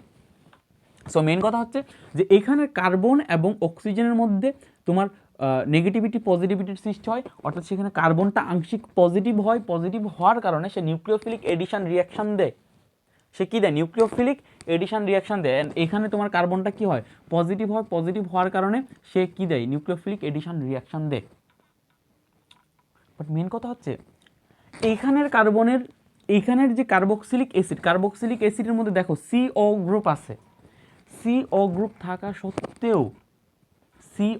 থাকা সত্ত্বেও এখানে যদি তুমি হাইড্রোজেন সায়ানাইডকে দাও, এই হাইড্রোজেন সায়ানাইড আয়সা এটা যতই মাইনাস হোক না কেন, এইটা আয়সা এই কার্বনকে অ্যাটাক করার টেন্ডেন্সি খুব কম, অর্থাৎ এটার মধ্যে কার্বনের মূলক থাকা সত্ত্বেও এটা নিউক্লিওফিলিক এডিশন রিয়াকশন দেয় না, বা কেন্দ্রাকর্ষী দ্রুত বিক্রিয়া বা কেন্দ্রাকর্ষী সংযোজন বিক্রিয়া সে দেয় না। সেটার কজ কি? কজ হচ্ছে ভাই একটা খেয়াল করো, তোমরা জাস্ট একটা নর্মাল চিন্তা এদিকে কইরা ফেলতে পারো যে ভাই এদিকে হচ্ছে কার্বন, এদিকে হচ্ছে অক্সিজেন, তাহলে এদিকে তো সেম কাহিনী ঘটবে, এদিকে অক্সিজেন যেটা আছে সে অক্সিজেন হবে আংশিক ঋণাত্মক, আর এখানে যে কার্বন আছে সে কার্বন হবে আংশিক ধনাত্মক। তাহলে আংশিক ধনাত্মক হলে এইটা যেহেতু ইলেকট্রোনেগেটিভিটি বেশি, তাহলে এটা হচ্ছে নেগেটিভ, এটা যেহেতু ইলেকট্রোনেগেটিভিটি কম, তাহলে এটা হচ্ছে পজিটিভ, তাহলে এখানে এসে পজিটিভটা অ্যাটাক করবে। সমস্যা কি? সমস্যা হচ্ছে অন্য জায়গায়। খেয়াল করো, এখানের এই কার্বনের কোনো পজিটিভ চার্জেই থাকবে না। কেন তারা নিউক্লিওফিলিক এডিশন রিয়াকশন দিবে না? কজ হচ্ছে এখানের কার্বনের কোনো পজিটিভ চার্জেই থাকবে না। এখানে তো আংশিক পজিটিভ চার্জ ছিল ইনিশিয়ালি, এখানে আংশিক পজিটিভ চার্জও থাকবে না, আংশিকটাও থাকবে না। সেটার কজ কি? কজটা আমি বোঝাই। কজ হচ্ছে যখন আমরা একটা বিক্রিয়া করি তখন বিক্রিয়াটাকে আমরা একটা সলভেন্টে দিই। সলভেন্ট মানে কি? যে একটা দ্রাবকে দিই, আমরা পানিতে দিই বা ইথারে দিই বা তোমার এরকমভাবে একটা তোমার পোলার দ্রাবকে আমরা এটা দিতে হয়। যদি আমরা নিউক্লিওফিলিক এডিশন রিয়াকশন ঘটাইতে চাই তখন অবশ্যই সেটাকে আমাদের একটা দ্রাবকে দিতে হবে, অর্থাৎ সেটাকে অবশ্যই তুমি ইথারে দাও অথবা তুমি পানিতে দাও, দিতে হবে। এগুলো মেনলি পানিতে দিতে হয়। HCN হাইড্রোজেন সায়ানাইডের সংযোজন ঘটে পানিতে, তুমি আগে এই এলডিহাইডটাকে পানিতে দিবা, হাইড্রোজেন সায়ানাইডটাকে পানিতে দিবা, দ্রাবকে দিবা, দেন সেখানে রিয়াকশন ঘটবে। বাট তুমি যখন এই CH3C এটার ক্ষেত্রে যখন আমরা চিন্তা করব, যে CH3COHটাকে যখন আমরা পানিতে দিব, CH3 এটা হচ্ছে ধরো যে C দেন হচ্ছে OOH, এটাকে যখন আমরা পানিতে দিব তখন কী হবে ভাই? তখন যেটা ঘটবে সেটা হচ্ছে এখানে যে অক্সিজেন এবং হাইড্রোজেনের মধ্যবর্তী যে বন্ধন আছে, সেই বন্ধনে যে দুইটা ইলেকট্রন আছে, সেই দুইটা ইলেকট্রন এখানে চলে আসবে, দুইটা ইলেকট্রন অক্সিজেনে চলে আসবে, এবং এখানে যে হাইড্রোজেনটা ছিল সেই হাইড্রোজেনটা H+ হিসেবে রিলিজ হবে। কেন? কারণ এটা হচ্ছে carboxylic acid, and carboxylic acid কী করে? H+ দান করে। কার্বক্সিলিক অ্যাসিড কী করে? হ্যাঁ, H+ দান করে। যেহেতু সে একটা অ্যাসিড, সো সে H+ দান করবে। সে কী দান করবে? প্রোটন দান করবে। সো সে প্রোটন দান করে। আচ্ছা, সে দান করবে। প্রোটন দান করার পরে এখানে কী হলো? এখানে যে দুইটা ইলেকট্রন, সেই দুইটা ইলেকট্রন এখন কি অক্সিজেনের পাশে রয়ে গেল না? দুইটা ইলেকট্রন এখন কি অক্সিজেনের পাশে রয়ে গেল না? অক্সিজেনের পাশে। খেয়াল করো, তাহলে অক্সিজেনের এখানে আমরা দুইটা ইলেকট্রনকে দিয়ে দেখা যেতে পারে,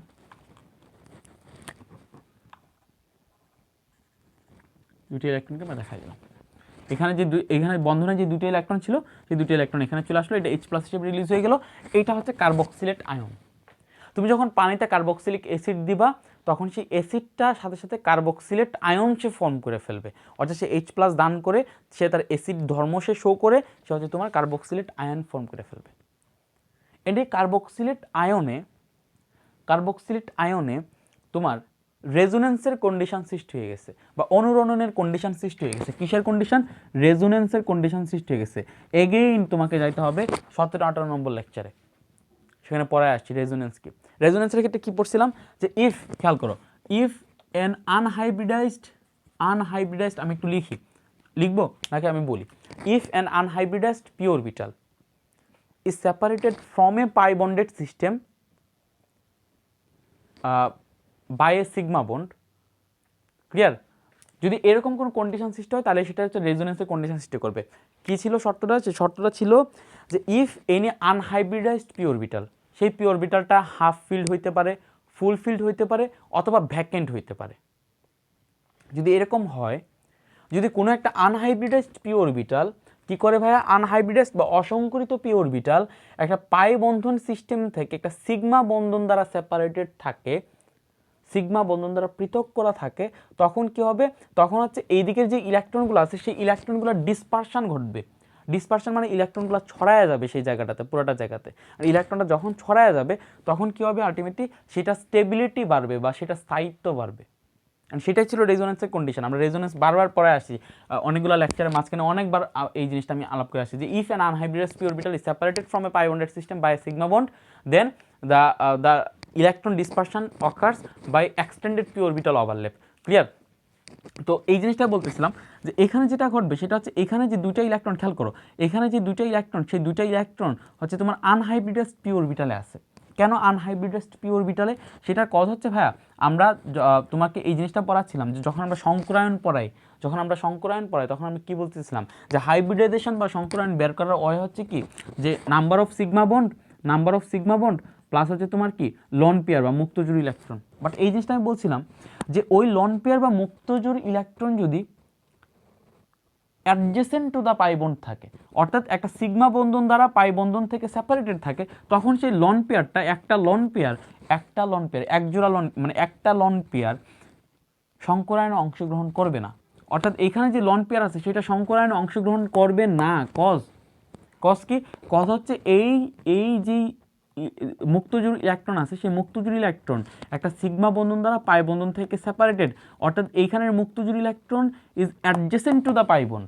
দ্যাটস ওয়াই এখানে যে মুক্তজোড় ইলেকট্রন যেই অরবিটালে আছে সেই অরবিটাল সংকরায়নে অংশগ্রহণ করবে না, অর্থাৎ এটা হচ্ছে একটা অসংকরিত অরবিটাল, এবং এটা কি বলা হচ্ছে তোমার আনহাইব্রিডাইজড পি অরবিটাল। এটা কি বলা হবে? আনহাইব্রিডাইজড পি অরবিটাল। এখানে কি হবে? আনহাইব্রিডাইজড পি অরবিটাল। বাট খেয়াল করো, এখানে যে মুক্তজোড় ইলেকট্রন আছে, এখানে যে অক্সিজেনের যে মুক্তজোড় ইলেকট্রন আছে, এইটা এখানে যে অক্সিজেনের যে মুক্তজোড় ইলেকট্রন আছে সেটা হচ্ছে কি তোমার আনহাইব্রিডাইজড পি অরবিটাল। কেন হাইব্রিডাইজড পি অরবিটাল? কেন সেটা সংকরিত পি অরবিটাল, অর্থাৎ এখানে যে দুইটা মুক্তজোড় ইলেকট্রন আছে সেই দুইটা মুক্তজোড় ইলেকট্রন সংকরিত অরবিটালে আছে। কেন? কারণ হচ্ছে এটা adjacent to the pi bond না। So adjacent to the pi bond যেহেতু পাই বন্ডের কাছাকাছি না, সেহেতু সেখানে যে মুক্তজোড় ইলেকট্রন আছে তারা কি করবে? সংকরায়নে অংশগ্রহণ করবে। বাট এখানের মুক্তজোড় ইলেকট্রনের অরবিটাল সংকরায়নে অংশগ্রহণ করবে না, cause that is adjacent to the pi bond. But এখানে এরকম কোনো কন্ডিশন সৃষ্টি হয়েছে? এখানে এটা কি পাই বন্ধন থেকে সেপারেটেড আছে? না। এখানে এটা কি তোমার, খেয়াল করো, এখানে এরকম কি কোনো কন্ডিশন আছে যে মুক্তজোড় ইলেকট্রন তোমার পাই বন্ধন থেকে সেপারেটেড হয়েছে? এদিকে কোনো কন্ডিশন আছে? দেখো, এদিকে দুটো ইলেকট্রনকে দিয়ে দাও, এখানে একটা মুক্তজোড় হয়ে গেল, যাও, এখানে একটা মুক্তজোড় হয়ে গেল। বাট এখানের এই মুক্তজোড় কি কোনো পাই বন্ধনের পাশাপাশি আছে? নাই। কোনো সিগমা বন্ধন দ্বারা সিগমা বন্ধন দ্বারা সেপারেটেড তারপরে পাই বন্ধন আছে? নাই। বাট এখানে কি আছে? এখানে হচ্ছে এখানে মুক্তজোড় ইলেকট্রন এই সিগমা বন্ধন দ্বারা সেপারেটেড, তারপরেই হচ্ছে পাই বন্ধন, অর্থাৎ মুক্তজোড় লন পেয়ার, তারপর হচ্ছে সিগমা বন্ড, তারপর হচ্ছে কি পাই বন্ধন। তার মানে এখানে যে লন পেয়ার আছে সেই লন পেয়ারটা অবশ্যই সেটা সংকরায়নে অংশগ্রহণ করবে না। So that is unhybridised p orbital, and this unhybridised p orbital is separated from a pi bonded system by a sigma bond. এই কন্ডিশন যখন সৃষ্টি হবে তখন ডিসপারশন অফ ইলেকট্রন ঘটবে, অর্থাৎ ইলেকট্রনটা ছড়ায় যাবে, ইলেকট্রনটা শিফট ঘটবে। তো ইলেকট্রনটা কী করবে? এখানের যে ইলেকট্রন আছে সেই ইলেকট্রন চলে আসবে এখানে, অ্যান্ড এখানের ইলেকট্রন যখন এখানে চলে আসবে তখন কী হবে? তখন দেখো এই কার্বনের 5টা হাত হয়ে যেতেছে। এখানে যদি এই কার্বন আর এই অক্সিজেন দিয়ে একটা বন্ধন তৈরি করে, এখানে একটা বন্ধন তৈরি করে, তাহলে এখানে বন্ধন হইতেছে, এখানে হইতেছে 2টা, একটা তো আগে থেকে আসছে আর একটা নতুন ফর্ম করছে, তাহলে 2টা, এখানে 2টা, 4টা, এখানে একটা 5টা। সো এটা তো পসিবল না। সো কী করবে তখন এইখানে ইলেকট্রনগুলো যখন এদিকে যাবে তখন বিকর্ষণের কারণে এখানের ইলেকট্রন চলে আসবে এই অক্সিজেনে, অ্যান্ড সেকেন্ড কন্ডিশনটা তাহলে কী হবে? ডিসপারশন অফ ইলেকট্রন ঘটবে। খেয়াল করো, অর্থাৎ এখানে কী ঘটবে? এখানে হচ্ছে তোমার H3C, দেন এখানে কার্বন, দেন এখানে হচ্ছে তোমার অক্সিজেন, এখানে হচ্ছে তোমার এখানে 2টো ইলেকট্রন যে চলে আসছে সেটা, অ্যান্ড এখানে তোমার ডাবল বন্ড ফর্ম করছে, অ্যান্ড এখানে হচ্ছে তোমার অক্সিজেন। একটু পরে কী করবে? আবার সেম কন্ডিশন ক্রিয়েট হবে। খেয়াল করো, এটা একটা unhybridised p orbital is separated from a pi bonded system by a sigma bond. মানে কী করবে? ডিসপারশন অফ ইলেকট্রন করবে। এটার ইলেকট্রন কী করবে? এটার ইলেকট্রন হচ্ছে তোমার এখানে চলে আসবে, অ্যান্ড এটা ইলেকট্রন যখন এখানে চলে আসবে তখন এই কার্বনে 5 হাত হয়ে যায়, এই কার্বনের ইলেকট্রন আবার এখানে চলে যাবে, অর্থাৎ আবার ফার্স্ট যে ফর্ম ছিল সে ফার্স্ট ফর্মে সে ব্যাক যাবে, অর্থাৎ H3C, দেন এখানে হচ্ছে তোমার দেন এখানে হচ্ছে তোমার এরকম কন্ডিশন। এগেন কন্ডিশন সৃষ্টি হচ্ছে, এগেন ডিসপারশন অফ ইলেকট্রন ঘটবে। অর্থাৎ এখানে যে ইলেকট্রনগুলো আছে, সেই ইলেকট্রনগুলো কী হবে ভাই, এখানে যে ইলেকট্রনগুলো আছে সেই ইলেকট্রনগুলো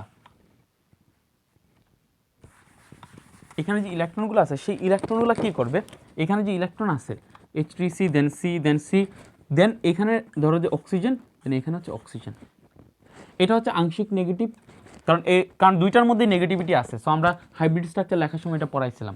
অ্যান্ড এখানে কী করবে, এখানে ইলেকট্রনটা কী করতেছে, এখানে যে দ্বিবন্ধনী ইলেকট্রন এখানে তোমার কী করতেছে, তারা শিফট করতেছে অলওয়েজ। অ্যান্ড এটা হচ্ছে একটা স্ট্যাবল কম্পাউন্ড, অর্থাৎ একটা সুস্থিত যৌগ বা স্থিতিশীল যৌগ। কেন সেটা স্থিতিশীল যৌগ? কজ হচ্ছে এখানে ডিসপারশন অফ ইলেকট্রন ঘটছে। আর ডিসপারশন অফ ইলেকট্রন মানে ইলেকট্রন যখন ছড়ায়া যায় একটা জায়গাতে, তখন সেই জায়গাটাতে কী হয়, 17-18 নম্বর লেকচার দেখে আসো, তখন সেখানে কী হয়, তখন সেটার স্টেবিলিটি তোমার বৃদ্ধি পায়, কারণ সেটাকে অন্য কেউ অ্যাটাক করতে পারে না। এই জিনিসটা এখানে খেয়াল করো, এখানে যে ইলেকট্রনগুলো আছে সেই ইলেকট্রনগুলো এখানের অক্সিজেনগুলোর মধ্যে ছড়াছড়ি করতেছে, ক্লিয়ার? অ্যান্ড এখানে একটা জিনিস খেয়াল করো, এখানে কার্বনের মধ্যে কিন্তু কোনো পজিটিভিটি নাই, কার্বনের মধ্যে কিন্তু কোনো পজিটিভিটি এক্সিস্ট করতেছে না। যেই পজিটিভিটি এক্সিস্ট করতেছিল এই জায়গায় পজিটিভিটি এক্সিস্ট করতেছিল, বাট এই কার্বনের মধ্যে কোনো পজিটিভিটি এক্সিস্ট করতেছে না। কজ কি?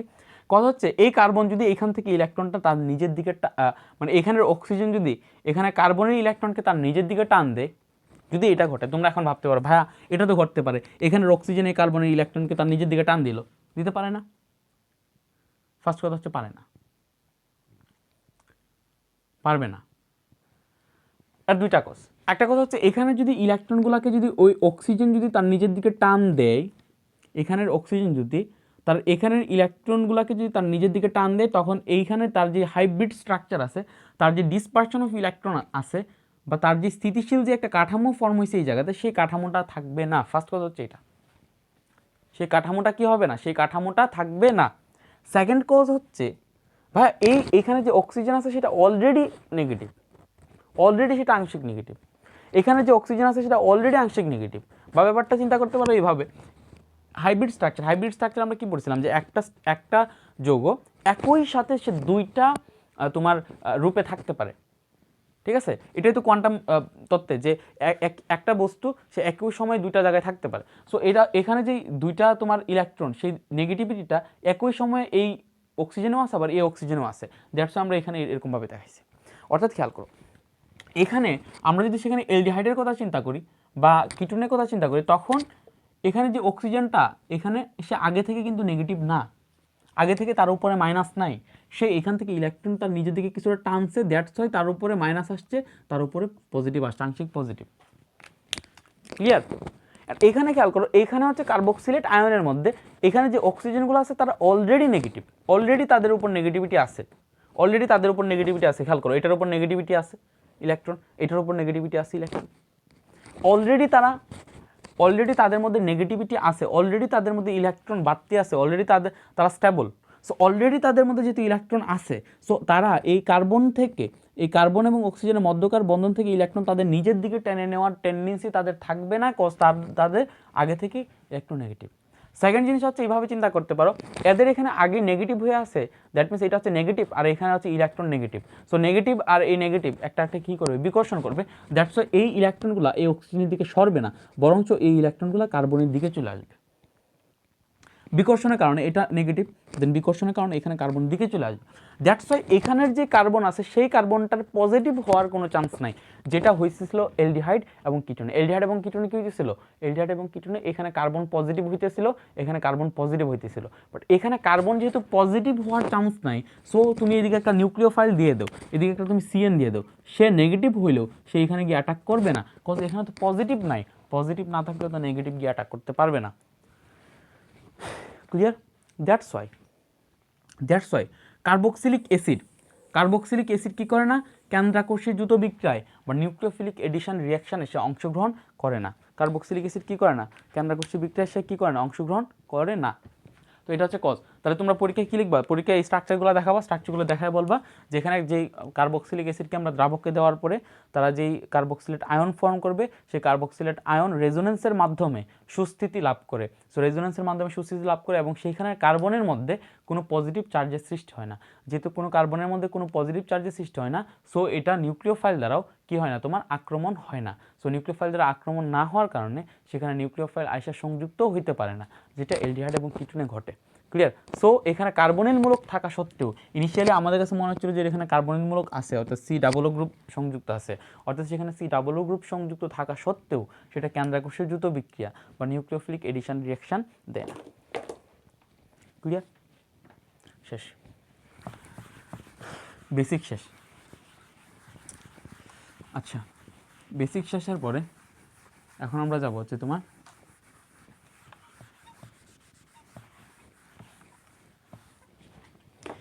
আমরা যাব হচ্ছে প্রিপারেশন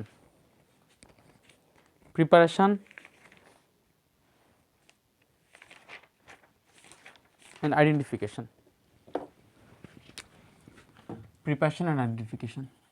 প্রিপারেশন আমরা অলরেডি করে আসছি, কার্বক্সিলিক অ্যাসিডের প্রিপারেশন আমরা অলরেডি করে আসছি, অর্থাৎ কার্বক্সিলিক অ্যাসিডের কীভাবে প্রস্তুতি করতে হয় সেটা আমরা অলরেডি পড়ে আসছি। কীরকম আমরা পড়ে আসছি কার্বক্সিলিক অ্যাসিডের প্রস্তুতি আমরা কীভাবে করবো, খেয়াল করো যে অ্যালকোহলের জারণের মাধ্যমে আমরা করতে পারি। যেমন অ্যালকোহল যদি একটা নিই, ধরো CH3CH2OH, অ্যালকোহল থেকে আমরা কী করতে পারি, কার্বক্সিলিক অ্যাসিড তৈরি করতে পারি। কীভাবে? আমাদের লাগবে কি ভাইয়া, CH3COOH লাগবে। তাহলে আমাদের কী কী লাগবে দেখো, তুমি ব্যাপারটা দেখো। রূপান্তর, আমরা সামনের 2টা ডেডিকেটেড লেকচার দিব রূপান্তরে, যে কোনটা থেকে কোনটাকে কীভাবে রূপান্তর করা যায়। সেটার জন্য তোমাকে অলওয়েজ মাথায় রাখতে হবে যে তুমি কোনটা থেকে কোনটাতে রূপান্তরিত হইতে চাইতেছো, কারণ তাদের মধ্যে মিল ও মিলটা প্রথমে চিহ্নিত করতে হবে। That is the first step. মিল ও মিলটা চিহ্নিত করো। এখানে খেয়াল করো, এখানে CH3 আছে, এখানে CH3 আছে, তাহলে কোনো প্রবলেম নাই। এখানে OH আছে, আগে মিলগুলো খুঁজে বার করো। এখানে OH আছে, খেয়াল করো, এখানে OH আছে, এখানেও কি আছে, OH আছে, তাহলে এইটা মিল আছে। এখানে কার্বন আছে, এখানে কার্বন আছে, বাট পার্থক্যটা হচ্ছে এই জায়গাটাতে। খেয়াল করো, এখানের হাইড্রোজেন ছিল, এই অ্যালকোহলে হাইড্রোজেন ছিল, H2 ছিল, যেই H2টা এখানে নাই। তার মানে ইনিশিয়ালি অ্যালকোহল থেকে H2 অপসারিত হয়েছে, আর যেহেতু অক্সিজেন পরবর্তীতে একটা বাড়তি দেখতে পারতেছি, তার মানে হাইড্রোজেন অপসারিত হয়েছে। হাইড্রোজেনের কি ঘটছে, অপসারণ, তারপরে কি ঘটছে, অক্সিজেনের সংযোজন। এই দুইটার প্রসেসকে একসাথে বলা হয় জারণ, বা আলাদা আলাদাভাবেও জারণ বলা হয়। কারণ জারণের মধ্যে আমরা কি পড়তেছিলাম, জারণ, জরিনা ধনীবাড়ির কাজ ছেড়ে সংসারে ঋণ লাগাইছে। জরিনা কি করছে, খেয়াল করো, জরিনা ধনী বাড়ির কাজ ছেড়ে সংসারে ঋণ লাগাইছে। জরিনা মানে কি, জারণ। ক্লিয়ার?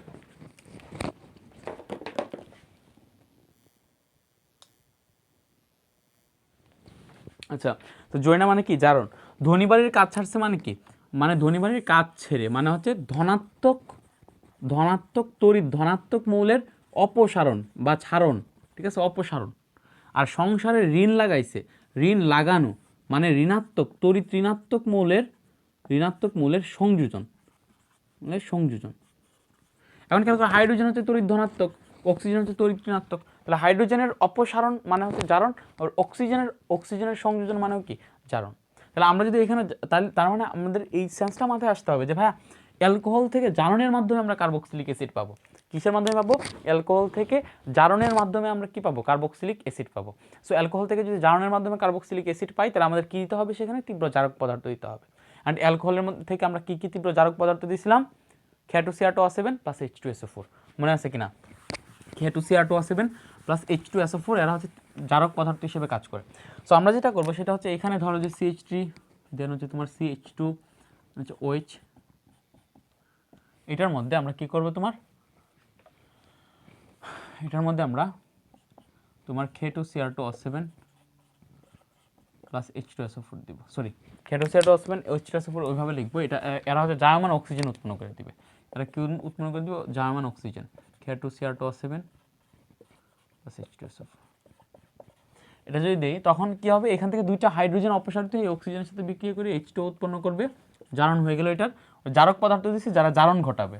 সো এখান থেকে রইল হচ্ছে, বাকি রইল হচ্ছে CH3 CHO, এলডিহাইড, প্রথমে অ্যালকোহল থেকে এলডিহাইড ফর্মুলা। এটাকে আবার দিব K2Cr2O7 K2Cr2O7 প্লাস H2SO4। এখানে আবার জায়মান অক্সিজেন উৎপন্ন হবে, এইবার ওই জায়মান অক্সিজেন গিয়ে কার্বনের সাথে সংযুক্ত হয়ে যাবে। সো আমরা পাবো হচ্ছে CH3 COOH। এখানে অক্সিজেন সংযুক্ত হয়েছে, সো এটা জারণ, এখানে হাইড্রোজেনের অপসারণ ঘটছে, সো এটা কি জারণ। সো এইভাবে দুইবার জারণের মাধ্যমে আমরা কার্বক্সিলিক অ্যাসিড কি করতে পারি, তৈরি করতে পারি। ক্লিয়ার?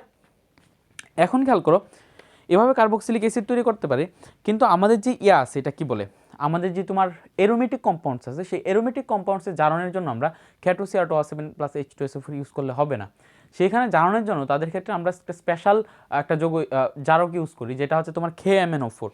এখানে আমরা ইউজ করতেছি কি K2Cr2O7, আর ওখানে ইউজ করি হচ্ছে KMnO4, এবং সেটা একটা ক্ষারের উপস্থিতিতে। ঠিক আছে? সো এই জিনিসটা মাথায় রাখবে, এবং আগের লেকচারও আমি সেটা পড়ায় আসছি, যে এখানে হচ্ছে তুমি দিলাম হচ্ছে ধরো CH3, খেয়াল করো, এখানে দিলাম হচ্ছে তোমার CH3, এখানে দিলাম হচ্ছে CH3, টোলুইন, এটাকে কি বলা হবে, টোলুইন। একটা বেঞ্জিনের একটা হাইড্রোজেনকে সাবস্টিটিউট করে যখন আমরা CH3 গ্রুপ বসাই দেবো, তখন সেটাকে কি বলা হবে, টোলুইন। টোলুইনের মধ্যে যখন আমরা তোমার ক্ষারীয় KMnO4 দিব, KMnO4 ক্ষারীয় বলতে আমরা সেখানে KOH দিলাম। তো আমরা যখন ক্ষারীয় KOH দিব, তখন এখানে জাস্ট CH3 গ্রুপটা COOH এ কনভার্ট হয়ে যাবে। এখন জারণ ঘটবে কেন? কারণ এখান থেকে হাইড্রোজেনের অপসারণ ঘটতেছে। ঠিক আছে, হাইড্রোজেনের অপসারণ ঘটতেছেন, অক্সিজেনের সংযোজন ঘটতেছে, ব্যাপারটা দেখো কি হয়, সেম কাহিনী। খেয়াল করো, এদিকে কি করতেছে, এদিকে হচ্ছে তোমার তারা COOH ফর্ম করতেছে। তার মানে কি হলো, এখান থেকে দুইটা হাইড্রোজেন অপসারিত হয়েছে, দুইটা অক্সিজেন ঢুকছে। তো দুইটা হাইড্রোজেন অপসারিত, হাইড্রোজেন বা তড়িৎ ধনাত্মকের অপসারণের মানে জারণ, অক্সিজেন ঢুকা মানে কি জারণ। ক্লিয়ার? সো তো এভাবে জারণের মাধ্যমে আমরা অ্যারোমেটিক, এটা হচ্ছে বেনজোইক অ্যাসিড, সো আমরা অ্যারোমেটিক কার্বক্সিলিক অ্যাসিডও আমরা উৎপন্ন করতে পারি। আর এখন যেটা দেখাবো, নাইট্রাইলের আর্দ্র বিশ্লেষণ। একটা গেল, এটা হচ্ছে এই প্রিপারেশন যে জারণের মাধ্যমে। তারপর হচ্ছে নাইট্রাইলের আর্দ্র বিশ্লেষণ, খুব ইম্পর্টেন্ট ভাই, খুব ইম্পর্টেন্ট, খুব ইম্পর্টেন্ট। এই জিনিসটা মাথায় রাখো, নাইট্রাইলের আর্দ্র বিশ্লেষণটা তোমার মাথায় এখনই ঢুকায় নিতে হবে, মাথায় এখনই ঢুকায় নিবা। নাইট্রাইলের আর্দ্র বিশ্লেষণ, nitrile from nitrile, preparation from nitrile, carboxylic acid from nitrile. নাইট্রাইলের আর্দ্র বিশ্লেষণ কি, any type of group, aromatic হোক এলিফিটিক হোক। তাহলে আমি এখানে দিলাম আর এর সাথে নাইট্রাইল গ্রুপ সংযুক্ত, তো C≡N, নাইট্রাইল, CN গ্রুপ সংযুক্ত, সেটাকে কি বলা হয়, নাইট্রাইল। অথবা অ্যারাইল গ্রুপ সংযুক্ত, C≡N। এইটার মধ্যে আমরা কি দিব ভাই, পানি দিব, H2O, কি দিব, পানি দিব। এটার মধ্যে যখন আমরা পানি দিব, তখন এটা দুই ধাপে বিক্রিয়া করে তারা হচ্ছে তোমার কার্বক্সিলিক অ্যাসিড শো করবে। অর্থাৎ এখানে যে এই Nটা আছে, খেয়াল করো, এখানে যে নাইট্রোজেনটা আছে সেটা NH3, এখানে দুইটা হাইড্রোজেনকে নিয়ে, অর্থাৎ এখানে দুই অণু পানি অ্যাকচুয়ালি অংশগ্রহণ করে। আচ্ছা আমি দেখাই ব্যাপারটা, আচ্ছা একটু পরে দেখাই যাচ্ছি। এখানে হচ্ছে NH3 হবে, প্লাস হচ্ছে এখানে আর, এখানে হচ্ছে C, জাস্ট এই পুরাটা সরে যাবে, WH হবে। এখানে কি হবে, NH3 হবে, উদাহরণ দেখাইতেছি, একটু অ্যাড করো, ArCOOH। উদাহরণ দেখো, এখন খেয়াল করো,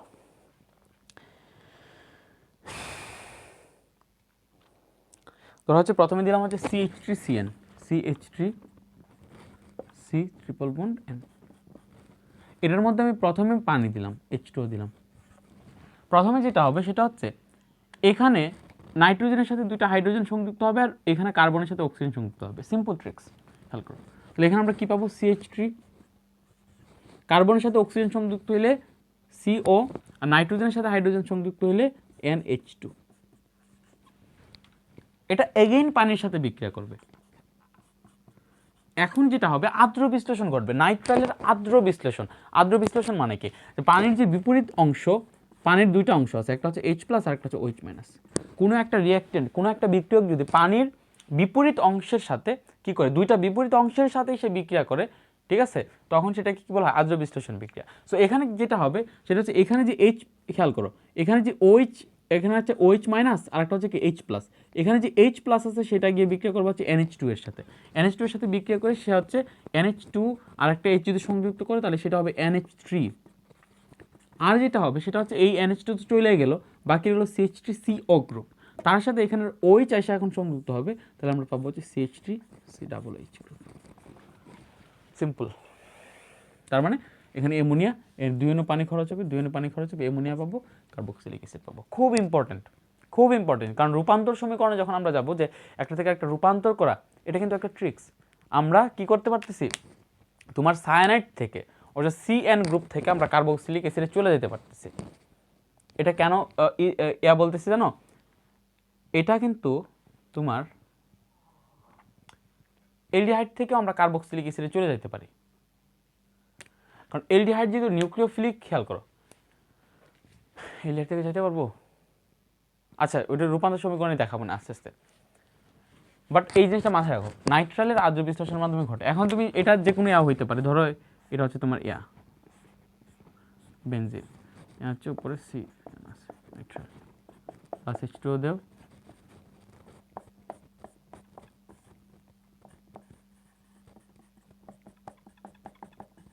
শেষ। ক্লিয়ার? তো এটা হচ্ছে নাইট্রালের আদ্র বিশ্লেষণ, নাইট্রালের আদ্র বিশ্লেষণ করতে পারে। তারপরে যে হচ্ছে গ্রিগনার্ড বিকারকের কার্বনেশন, গ্রিগনার্ড বিকারকের কার্বনেশনের মাধ্যমে আমরা সেই বিক্রিয়াটা করতে পারি।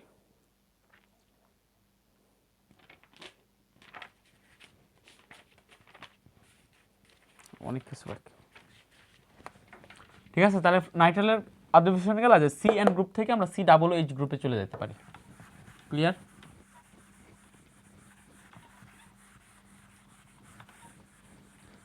গ্রিগনার্ড রিয়েজেন্টের কার্বনেশনের মাধ্যমে আমরা করতে পারি।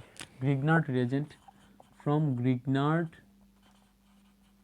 রিয়েজেন্ট, এটাও ইজি ভাই, এটা এমনি বুঝবা। গ্রিগনার্ড রিয়েজেন্ট, গ্রিগনার্ড রিয়েজেন্ট মানে কি জানোই তো, RMgX, যে কোনো একটা নেও, আর এর পরিবর্তে দাও CH3 CH2 Mg দাও, এখানে দাও ধরো Cl, ঠিক আছে। অ্যালকাইল গ্রুপ একটা দিলা, তারপরে আমি একটু বড় করে লিখি, কেন ছোটো করে লিখতেছি, CH3 CH2 দেন হচ্ছে কি তোমার MgCl, প্লাস হচ্ছে নিবে হচ্ছে কার্বন ডাইঅক্সাইড। কার্বন ডাইঅক্সাইড নিলে কী হবে খেয়াল করো, এখানে একটা হচ্ছে কার্বন, এখানে হচ্ছে অক্সিজেন, এখানে হচ্ছে অক্সিজেন। এখন খেয়াল করো যেটা হবে সেটা হচ্ছে গ্রিগনার্ড রিয়েজেন্টের মধ্যে প্লাস মাইনাস সৃষ্টি হয়, সেটা তো আমরা জানি। পজিটিভ কোনটা হয়, পজিটিভ হয় হচ্ছে ম্যাগনেসিয়াম, আর নেগেটিভ হয় হচ্ছে তোমার এই আর গ্রুপটা হয় নেগেটিভ, Mgটা হয় পজিটিভ। কেন? কারণ এখানে কার্বন আর Mg যে বন্ধনটা থাকে সেটা হচ্ছে সমযোজী বন্ধন, এবং কার্বনের ইলেকট্রোনেগেটিভিটি বেশি, সো ইলেকট্রোনেগেটিভিটি বেশি হওয়ার কারণে কার্বন কি করে, ম্যাগনেসিয়াম থেকে ইলেকট্রন তার নিজের দিকে টেনে নেয়, সো ম্যাগনেসিয়াম পজিটিভ হয়ে যায়, কার্বন হয়ে যায় নেগেটিভ। আগেও পরে আসছে, খুব ভুল। কেন Clটা নেগেটিভ হয় না সেটাও পরে আসছে। ক্লিয়ার? কারণ এখানে ম্যাগনেসিয়াম এবং Cl এর মধ্যবর্তী যে বন্ধন সেটা হচ্ছে আয়নিক বন্ধন, তো সেখানে তড়িৎ ঋণাত্মকতার কোনো ফ্যাক্টর আসবে না। ক্লিয়ার? সো এখন খেয়াল করো, এখন এখানে কার্বন আছে, অক্সিজেন আছে, অ্যান্ড এখানে সমযোজী বন্ধনের মাধ্যমে গঠিত অবশ্যই, যেহেতু সেখানে পাই বন্ধন তুমি দেখতেছো। এখানে কার্বন আংশিক তড়িৎ ধনাত্মক অক্সিজেনের তুলনায়, আর অক্সিজেন হচ্ছে তড়িৎ ঋণাত্মক। সো অক্সিজেন কী করবে, তার নিজের দিকে ইলেকট্রন টেনে নেবে, সো অক্সিজেন যেটা হবে সেটা হচ্ছে অক্সিজেন হবে আলটিমেটলি নেগেটিভ, আর এটা হচ্ছে আলটিমেটলি হবে পজিটিভ। কার্বন হবে কি আলটিমেটলি পজিটিভ। সো কার্বন যখন পজিটিভ হবে তখন সে কী করবে, এখানে নেগেটিভটাকে সে অ্যাট্রাক্ট করবে। এখানে নেগেটিভটাকে যদি সে অ্যাট্রাক্ট করে, তাহলে এখানে আমরা পাচ্ছি, খেয়াল করো, এখানে আমরা পাচ্ছি C, দেন এখানে নেগেটিভটাকে যদি সে অ্যাট্রাক্ট করে তাহলে আমরা পাচ্ছি হচ্ছে CH2 CH3। ক্লিয়ার? আর এখানের অক্সিজেনের নেগেটিভটাকে যদি সে এটা অ্যাটাক করে তাহলে এখানে আমরা কী পাবো, এখানে পাবো হচ্ছে তোমার OMgCl। ক্লিয়ার? OMgCl। ভুল লিখতেছি কিছু?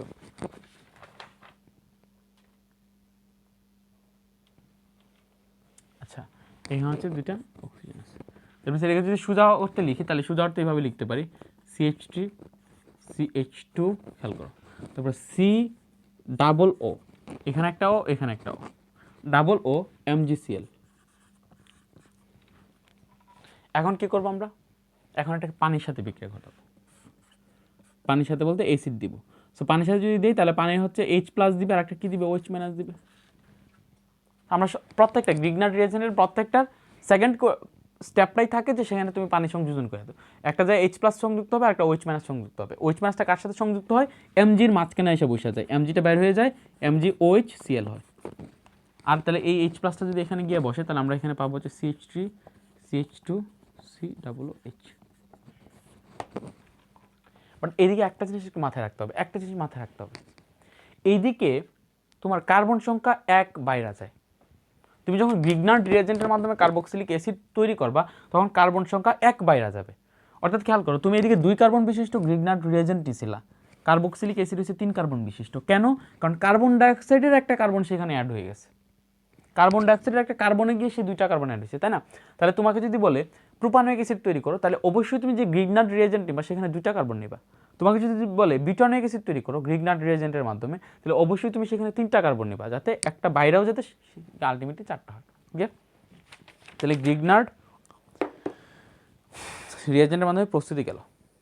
এখন হচ্ছে তুমি আলফা হেলিজিনো কার্বক্সিলিক অ্যাসিড প্রস্তুতি। এটা দেখো, আলফা হেলিজিনো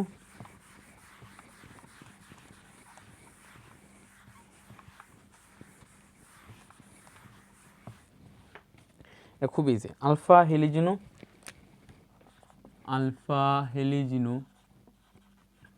কার্বক্সিলিক অ্যাসিড, ব্র্যাকেটে লিখে রাখো হাইপার কনজুগেশন।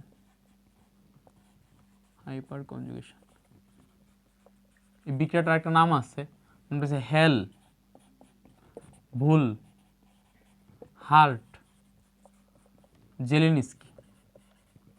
আমি নিজেও জানি না আসলে হেল ভুল হার্ট জেলেনিস্কি। বিক্রিয়াটার নাম হচ্ছে তোমার হেল মানে জাহান্নাম, হেল, তারপরে ভুল, তারপরে হার্ট, তারপরে জেলেনিস্কি।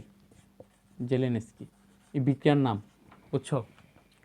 খুব উইয়ার্ড একটা নাম। প্রথমে হচ্ছে এইভাবে মনে রাখছি, প্রথমে হচ্ছে জাহান্নাম মানে হেল, তারপরে ভুলে গেলা ভুল, তারপর হচ্ছে হার্ট হৃৎপিণ্ড। ঠিক আছে? ধরো তোমার হৃৎপিণ্ড জাহান্নামে পড়তেছে, তাহলে এটা দিয়ে মনে রাখো হৃৎপিণ্ডে জাহান্নামে পড়তে পড়তে হৃৎপিণ্ডে যারা রাখছিলা তারে ভুলে গেছো আর কি।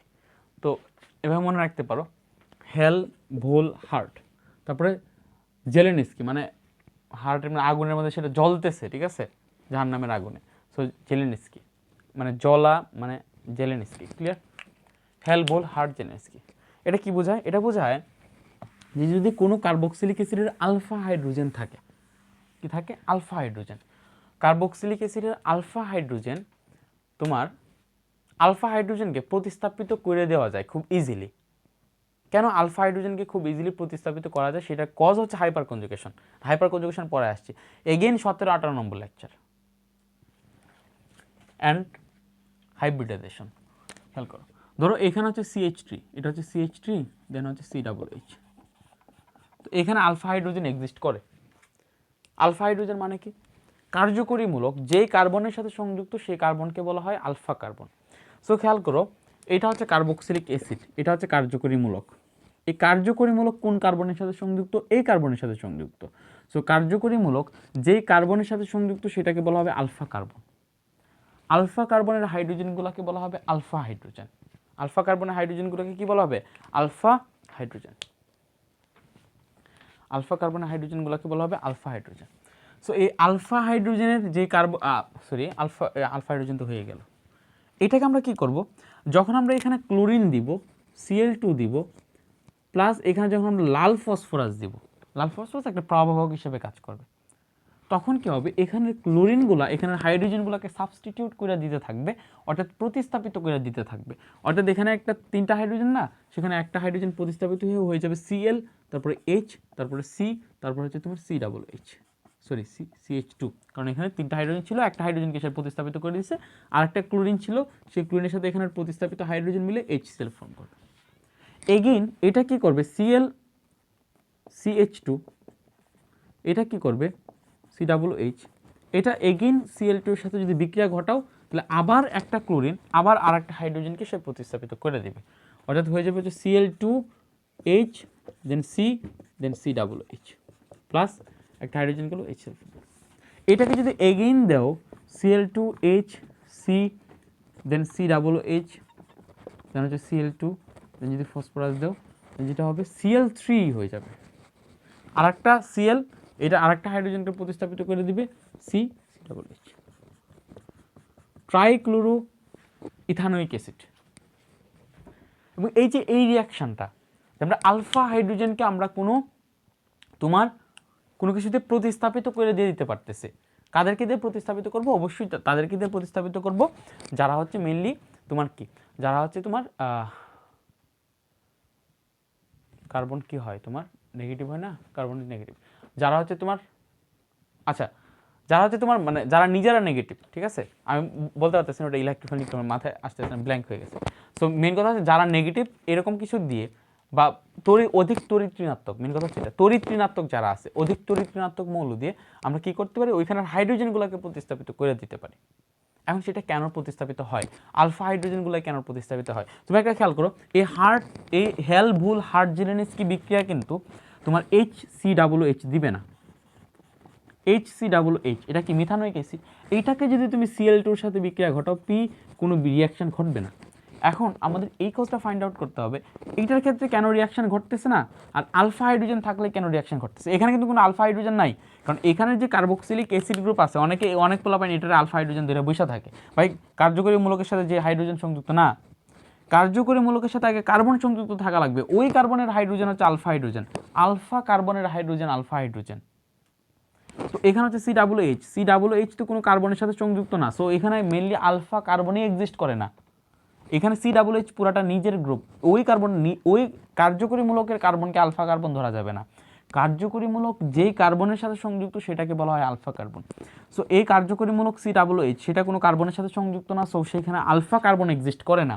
আর যেহেতু সেখানে আলফা কার্বন এক্সিস্ট করে না, সো আলফা হাইড্রোজেনও সেখানে এক্সিস্ট করে না। So this hydrogen is not alpha hydrogen. হেলবুল হার্টজিলেনস্কি রিঅ্যাকশনে কি হয়, আলফা হাইড্রোজেনকে প্রতিস্থাপিত করে দেওয়া যায়। এখন খেয়াল করো কেন ঘটে, আনসার আমি উপরে লিখে রাখছি, হাইপার কনজুগেশন। খেয়াল করো এইটার ক্ষেত্রে, খেয়াল করো স্ট্রাকচারটা, দুইটা স্ট্রাকচারের ক্ষেত্রে খেয়াল করো, HCOH আর CH3COH। কেন এখানে Cl2 এখানে কেন একটা Cl সেটাকে হাইড্রোজেনকে প্রতিস্থাপিত করে দিতে পারে, অর্থাৎ এখানের হাইড্রোজেনটা কেন উইক, এখানে কার্বন হাইড্রোজেন বন্ধনটা কেন উইক, এখানে হাইড্রোজেনটাকে কেন সরায় দিয়ে দেওয়া যায়, সেটা কথা হচ্ছে একটু দেখো, এখানে কার্বন, দেন এখানে হাইড্রোজেন, দেন এখানে হাইড্রোজেন, দেন এটা হাইড্রোজেন, এটা হচ্ছে C, দেন এটা হচ্ছে ডাবল বন্ড O, দেন এটা হচ্ছে তোমার OH। এটা হচ্ছে স্ট্রাকচার CH3COH এর। এটা স্ট্রাকচার কি, এটা স্ট্রাকচার হচ্ছে তোমার H COOH। এখন খেয়াল করো কজ হচ্ছে হাইপার কনজুগেশন কেন, খেয়াল করো এইখানে কার্বন হাইড্রোজেন বন্ড, খেয়াল করো এখানে carbon hydrogen bond, this carbon hydrogen bond or this carbon hydrogen bond or this carbon hydrogen bond is separated from a pi bonded system by a sigma bond। খেয়াল করো এখানে এই carbon hydrogen বন্ধন, hyper কনজুগেশনের শর্তটা কি ছিল, যে if any carbon hydrogen bond is separated from a pi bonded system or vacant orbital system or half filled orbital system by a sigma bond, then hyperconjugation occurs actually। তাহলে hyper কনজুগেশনের ক্ষেত্রে শর্তটা কি, যে carbon hydrogen বন্ধন যদি sigma বন্ধন দ্বারা কোনো পাই bonded system অথবা কোনো ভ্যাকেন্ট অরবিটাল সিস্টেম থেকে যদি, অথবা হাফ ফিল্ড অরবিটাল সিস্টেম থেকে যদি সে কি থাকে, সেপারেটেড থাকে, কি থাকে, সেপারেটেড থাকে, তখন এখানে কার্বন এবং হাইড্রোজেনের মধ্যবর্তী যেই কার্বন হাইড্রোজেন বন্ধনের যে ইলেকট্রন আছে, সেই ইলেকট্রনগুলা আলটিমেটলি এখানে কার্বনের দিকে চলে আসার একটা টেন্ডেন্সি ক্রিয়েট হয়, এখানে পাই বন্ধনের দিকে বা ভ্যাকেন্ট অরবিটালের দিকে চলে আসার একটা টেন্ডেন্সি ক্রিয়েট হয়, এবং এটা যদি এখানে ইলেকট্রনগুলো যদি এখানে চলে আসার একটা টেন্ডেন্সি ক্রিয়েট হয়, তাহলে অবশ্যই এখানের হাইড্রোজেনটার H+ হিসেবে বের হয়ে যাওয়ার একটা টেন্ডেন্সি ক্রিয়েট হবে। That is called hyperconjugation. Hyperconjugation actually, hyperconjugation কি হয়, কার্বন হাইড্রোজেন বন্ড যদি পরে আসছে ভাই 17-18 নম্বর লেকচার, এগেন 17-18 নম্বর লেকচার, খেয়াল করো দেখছো বেসিকের কত গুরুত্ব। যদি কোনো কার্বন হাইড্রোজেন বন্ধন, যদি কোনো কি হয় কার্বন হাইড্রোজেন বন্ধন পাই বন্ডেড সিস্টেম থেকে অথবা ভ্যাকেন্ট অরবিটাল সিস্টেম থেকে অথবা হাফ ফিল্ড অরবিটাল সিস্টেম থেকে, তাহলে এখানে পাই বন্ধন সিস্টেম পাইছি, তাহলে এটাই আনি। যদি কোনো কার্বন হাইড্রোজেন বন্ধন পাই বন্ডেড সিস্টেম থেকে সিগমা বন্ধন দ্বারা সেপারেটেড থাকে, তখন সে কার্বন হাইড্রোজেনের মধ্যবর্তী বন্ধনের ইলেকট্রন এখানের পাই বন্ধন সিস্টেমের দিকে শিফট করতে চায়। This phenomena is called hyperconjugation. তো এখানের যে কার্বন এবং হাইড্রোজেনের মধ্যবর্তী ইলেকট্রন যেটা আছে সেটা শিফট করতে চাইবে অর্থাৎ পাই বন্ডেড সিস্টেমের দিকে। এটা যখন শিফট করতে চাইবে তখন এই হাইড্রোজেন থেকে যেহেতু ইলেকট্রন চলে যেতেছে সেহেতু এই হাইড্রোজেন H+ হিসেবে বের হয়ে যাওয়ার একটা টেন্ডেন্সি ক্রিয়েট হবে। এটা যেহেতু H+ হিসেবে বের হয়ে যাওয়ার একটা টেন্ডেন্সি ক্রিয়েট হবে, অর্থাৎ এখানে যখনই তুমি Cl কে দিবা, Cl2কে দিবা, সেটা কি করবে আলটিমেটলি এখানের H+, এখানে Cl2 থেকে একটা Cl-কে নিয়ে সে HCl ফর্ম করে ফেলবে। সে কি ফর্ম করে ফেলবে? HCl। অ্যান্ড বাকি যে Cl-টা থাকবে সেটা এখানের হাইড্রোজেনটাকে উঠাই দিয়ে এসে বসে পড়বে। অর্থাৎ এই হাইড্রোজেনটাকে মানে হাইড্রোজেন এবং এখানে যে কার্বন এবং হাইড্রোজেনের মধ্যবর্তী বন্ধন আছে সেই বন্ধন হচ্ছে দুর্বল, সেটাকে তুমি ইচ্ছা করলে উঠাই দিয়ে আরেকজনকে বসায় দিতে পারো, সাবস্টিটিউট করে দিতে পারো, প্রতিস্থাপিত করে দিতে পারো। দ্যাটস ওয়াই সেটা খুব সহজে প্রতিস্থাপিত হয়ে যায়। অ্যান্ড এগেইন একটা প্রতিস্থাপিত হইলো, এখানে একটা ক্লোরিন বসলো, আর একটা ক্লোরিন দিয়ে প্রতিস্থাপিত করাই দেওয়া যাবে। কারণ কি? এগেইন সেম কন্ডিশন ক্রিয়েট হয়েছে। দেখো কার্বন হাইড্রোজেন বন্ধন সিগমা বন্ধন দ্বারা পাই বন্ডেড সিস্টেম থেকে সেপারেটেড। তাহলে এখানের যে হাইড্রোজেন আছে এই হাইড্রোজেনটারও H+ হিসেবে বের হয়ে যাওয়ার টেন্ডেন্সি ক্রিয়েট হবে। কেন? কারণ এখানে যে ইলেকট্রন আছে সেই ইলেকট্রনগুলো এখানে দিয়ে দেওয়ার টেন্ডেন্সি ক্রিয়েট হবে। সো এখানে কি হবে? এখানে দিয়ে দেওয়ার টেন্ডেন্সি যখন ক্রিয়েট হবে তখন একটা ক্লোরিন এসে কি করবে? হাইড্রোজেনটা যেহেতু চলে গেল এখন হচ্ছে এখানে এগেইন আবার সেম কন্ডিশন ক্রিয়েট হয়েছে। দেখো কার্বন হাইড্রোজেন বন্ধন সিগমা বন্ধন দ্বারা পাই বন্ধন সিস্টেম থেকে সেপারেটেড। একটা ক্লোরিন এসে কি করবে? হাইড্রোজেনটাকে উঠাই দিবে, কারণ এই হাইড্রোজেনটার চলে যাওয়ার টেন্ডেন্সিটাই বেশি, H+ হিসেবে চলে যাওয়ার টেন্ডেন্সিটাই কি বেশি, অ্যান্ড HCl দিয়ে সে ফর্ম করবে। এখন তুমি বলতে পারো ভাইয়া এগেইন তো সেম কন্ডিশন ক্রিয়েট হয়েছে, কার্বন আর এখানের বন্ধন সিগমা বন্ধন দ্বারা পাই বন্ডেড সিস্টেম থেকে সেপারেটেড, এখানে কি হাইপার কনজুগেশন শো করবে না? না, সেখানে কার্বন হাইড্রোজেন বন্ধন হইতে হবে। এইখানের ইলেকট্রনগুলোর একটু শিফট ঘটবে না এই বরাবর। এটা কার্বন হাইড্রোজেন বন্ডের ক্ষেত্রে অলরেডি সত্য, কার্বন ক্লোরিন বন্ড না। কার্বন ক্লোরিন বন্ড এখন শেষ, এখন কাহিনী শেষ। এখন এগুলাকে অন্য কিছু দিয়ে প্রতিস্থাপিত করাইতে গেলে তোমার এর থেকে অধিক তড়িৎ ঋণাত্মক কিছু দিতে হবে, বাট সহজে তুমি আর এই ক্লোরিনগুলোকে প্রতিস্থাপিত করতে পারবে না। কজ কি? কজ এখানে হাইপার কনজুগেশনের কোনো ব্যাপার নাই, কারণ এখানে carbon chlorine bond, and carbon chlorine bond কখনো হাইপার কনজুগেশন শো করে না। হাইপার কনজুগেশন শো করে only carbon hydrogen bond, only carbon hydrogen bond. So carbon hydrogen bond যদি কোনো পাই বন্ডের সিস্টেম অথবা ভ্যাকেন্ট অরবিটাল সিস্টেম অথবা হাফ ফিল্ড অরবিটাল সিস্টেম থেকে যদি সিগমা বন্ধন দ্বারা সেপারেটেড থাকে তখন ইলেকট্রনগুলা ওই ওই পাই বন্ডেড সিস্টেম বা তোমার ভ্যাকেন্ট অরবিটাল বা হাফ ফিল্ড অরবিটালের দিকে দিয়ে দেওয়ার একটা টেন্ডেন্সি ক্রিয়েট হয়। ওই টেন্ডেন্সিটাকে বলা হয়েছে তোমার কি? Hyper conjugation. অ্যান্ড যেহেতু ইলেকট্রনগুলো ওইখানে চলে যেতেছে, সো ওইগুলো H+ হিসেবে বের হয়ে আসার একটা টেন্ডেন্সি ক্রিয়েট হয়। এই সুযোগে গিয়ে যেহেতু বন্ধনটা দুর্বল হয়ে যায়, এই সুযোগে গিয়ে ক্লোরিন কী করে? এটাকে কী করে? প্রতিস্থাপিত করে দেয়। খেয়াল করো এখানের এই হাইড্রোজেনকে সহজে প্রতিস্থাপিত করতে পারবা না। এখানের এই হাইড্রোজেনকে সহজে প্রতিস্থাপিত করতে পারবে না, কোনো রিয়াকশান ঘটবে না, কজ এখানে হাইপার কনজুগেশন ঘটবে না। এখানেও কার্বন হাইড্রোজেন বন্ধন আছে, বাট এখানে যে কার্বন হাইড্রোজেন বন্ধন আছে সেটা পাই বন্ধন সিস্টেম থেকে সিগমা বন্ধন দ্বারা সেপারেটেড না। খেয়াল করো এদের মাঝখানে কোনো সিগমা বন্ধন নাই, এটা হচ্ছে কার্বন হাইড্রোজেন বন্ধন, তার সাথে সাথেই হচ্ছে তোমার কি? পাই বন্ধন। আর এখানে যেটা ছিল, এখানে ছিল হচ্ছে কার্বন হাইড্রোজেন বন্ধন, তারপর একটা সিগমা বন্ধন, তারপর একটা পাই বন্ধন। অর্থাৎ সেখানে কার্বন হাইড্রোজেন বন্ধন was separated from a pi bonded system by a sigma bond, but here carbon hydrogen bond is directly connected the pi bonded system, that is not separated by any sigma bond. এটা একটা sigma bond, সে নিজে একটা sigma bond, but that doesn't matter. এই sigma bond আরেকটা sigma bond দ্বারা separated থাকতে হবে। এখানে কি হয়েছে? এটা একটা সিগমা বন্ড, এই সিগমা বন্ড আরেকটা সিগমা বন্ড থেকে সেপারেটেড। অর্থাৎ মেইন কথা হচ্ছে এখানে কার্বন হাইড্রোজেন বন্ধন এবং এখানে পাই বন্ধনের মাঝখানে একটা সিগমা বন্ধন ছিল। এখানে কার্বন হাইড্রোজেন বন্ধন এবং সিগমা বন্ধনের কার্বন হাইড্রোজেন বন্ধন এবং পাই বন্ধনের মধ্যে মাঝখানে কোনো কি নাই? সিগমা বন্ধন নাই। সো এখানে হাইপার কনজুগেশন শো করবে না। সো এইখানের এই হাইড্রোজেনটা এতটা দুর্বল না যেখানে ক্লোরিন আসে এটাকে কী করে দিতে পারবে? প্রতিস্থাপিত করে দিতে পারবে। ক্লিয়ার? এখন খেয়াল করো এরকম অনেক কিছুই করা যায় এটা দিয়ে, যেরকম ধরো যে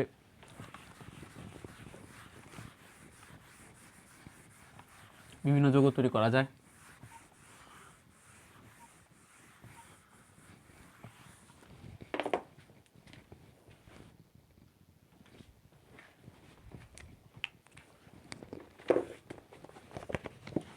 খেয়াল করো ধরো CH3 COOH এগুলো হচ্ছে ব্রোমিন, সরি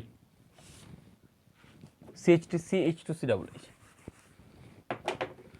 CH3 সি দিই,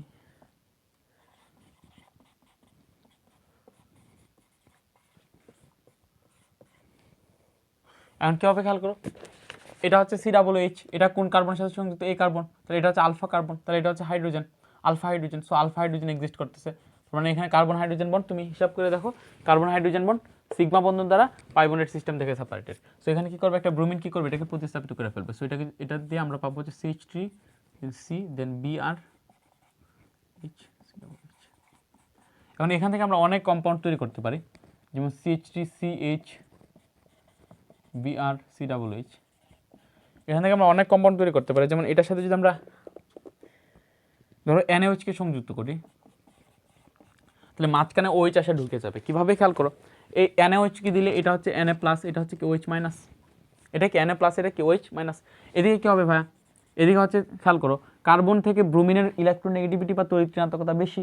সো কার্বন থেকে ব্রোমিনের ইলেকট্রোনেগেটিভিটি বেশি হওয়ার কারণে এখানে কী হবে, এটা হবে মাইনাস, এটা হবে কি প্লাস। ক্লিয়ার? সো এটা যেহেতু মাইনাস, তো এটার মাইনাস বিক্রিয়া করবে এটার প্লাসের সাথে, এটার মাইনাস বিক্রিয়া করবে এটার প্লাসের সাথে।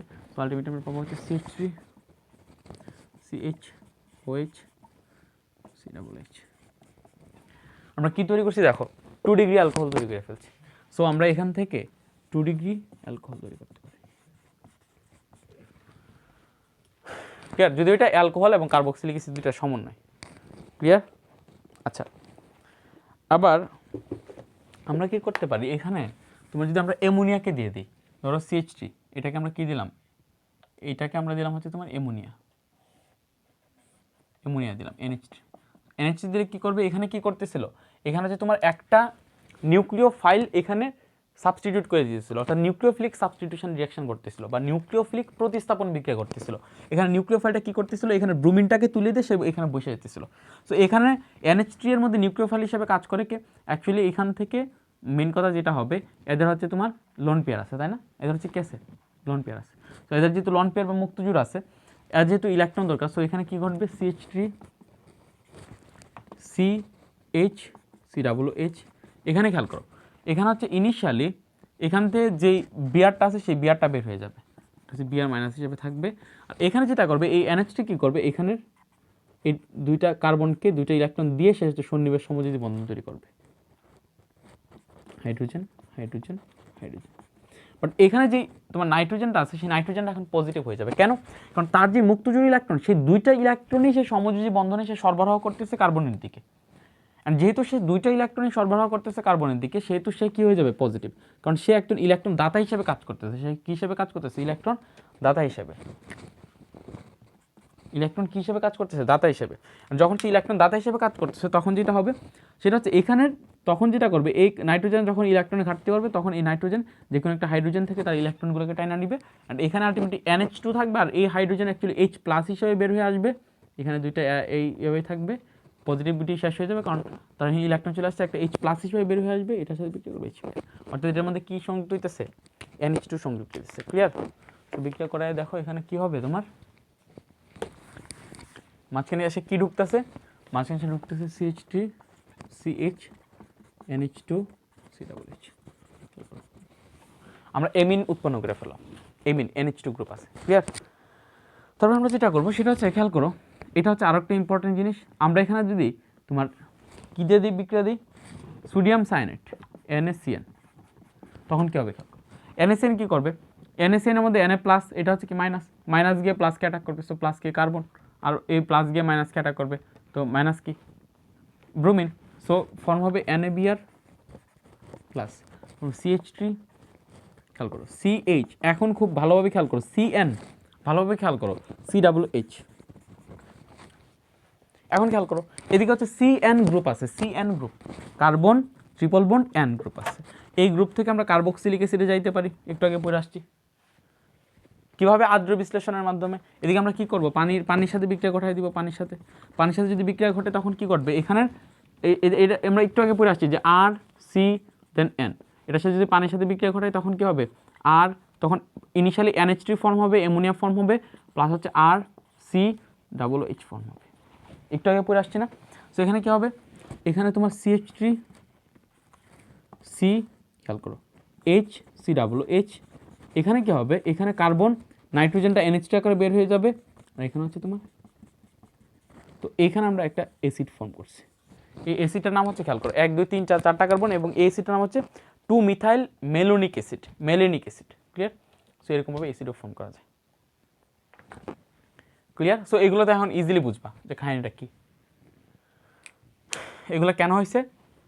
ওই হাইপার কনজুগেশনের কারণে। ইনিশিয়ালি হাইড্রোজেনটা প্রতিস্থাপিত ছিল ব্রোমিন দ্বারা, যেটা অন্য কোনটার ক্ষেত্রে হচ্ছে না, কারণ এখানে হাইপার কনজুগেশনের কন্ডিশন ক্রিয়েট হচ্ছে, এখানে কার্বন হাইড্রোজেন বন্ডের ব্রোমিনকে আমরা সরাই দিতে পারতেছি।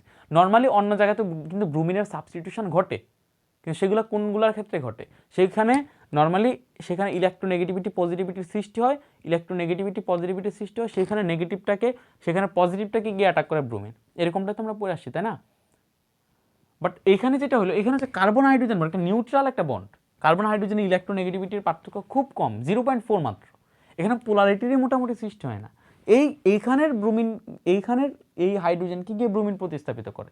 এটা কেন? হাইপার কনজুগেশনের কারণে। কারণ এখানের ইলেকট্রোনেগেটিভিটির ফ্যাক্টর না থাকলেও, এখানে ইলেকট্রোনেগেটিভিটির ফ্যাক্টর না থাকলেও হাইপার কনজুগেশনের ফ্যাক্টরের কারণে এখানের এই হাইড্রোজেনটার H+ হিসেবে বের হয়ে আসার একটা টেন্ডেন্সি ক্রিয়েট হয় হাইপার কনজুগেশনের কারণে। দ্যাটস ওয়াই তখন ব্রোমিন গিয়ে চান্স পায়, ব্রোমিন গিয়ে এখানে তোমার সাবস্টিটিউট করে দেয়। বাট নর্মালি তুমি এই হাইড্রোজেনটাকে তুমি প্রতিস্থাপিত করতে পারবে না, মরে গেলেও না। এখানে হয়তো বা যদি তোমার অন্য কোনো একটা যৌগ থাকতো অধিক ঋণাত্মক, ধরো যে A বা B, তখন সেটা এসে মনে করে যে প্রতিস্থাপিত করতে পারতো।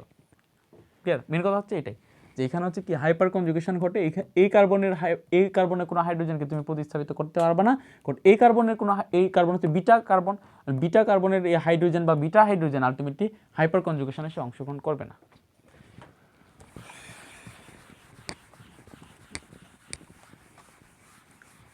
আচ্ছা,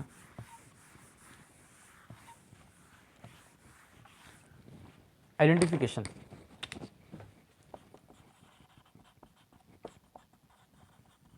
আইডেন্টিফিকেশন হচ্ছে একটা জিনিস দেখো, কার্বক্সিলিক অ্যাসিডের মধ্যে কি থাকে? COOH গ্রুপ থাকে। ধরো এটা হচ্ছে RCOOH। এখানের COO গ্রুপটাকে যদি আমরা বের করে আনতে পারি, তাহলে সেটা হচ্ছে একটা কার্বন ডাইঅক্সাইড।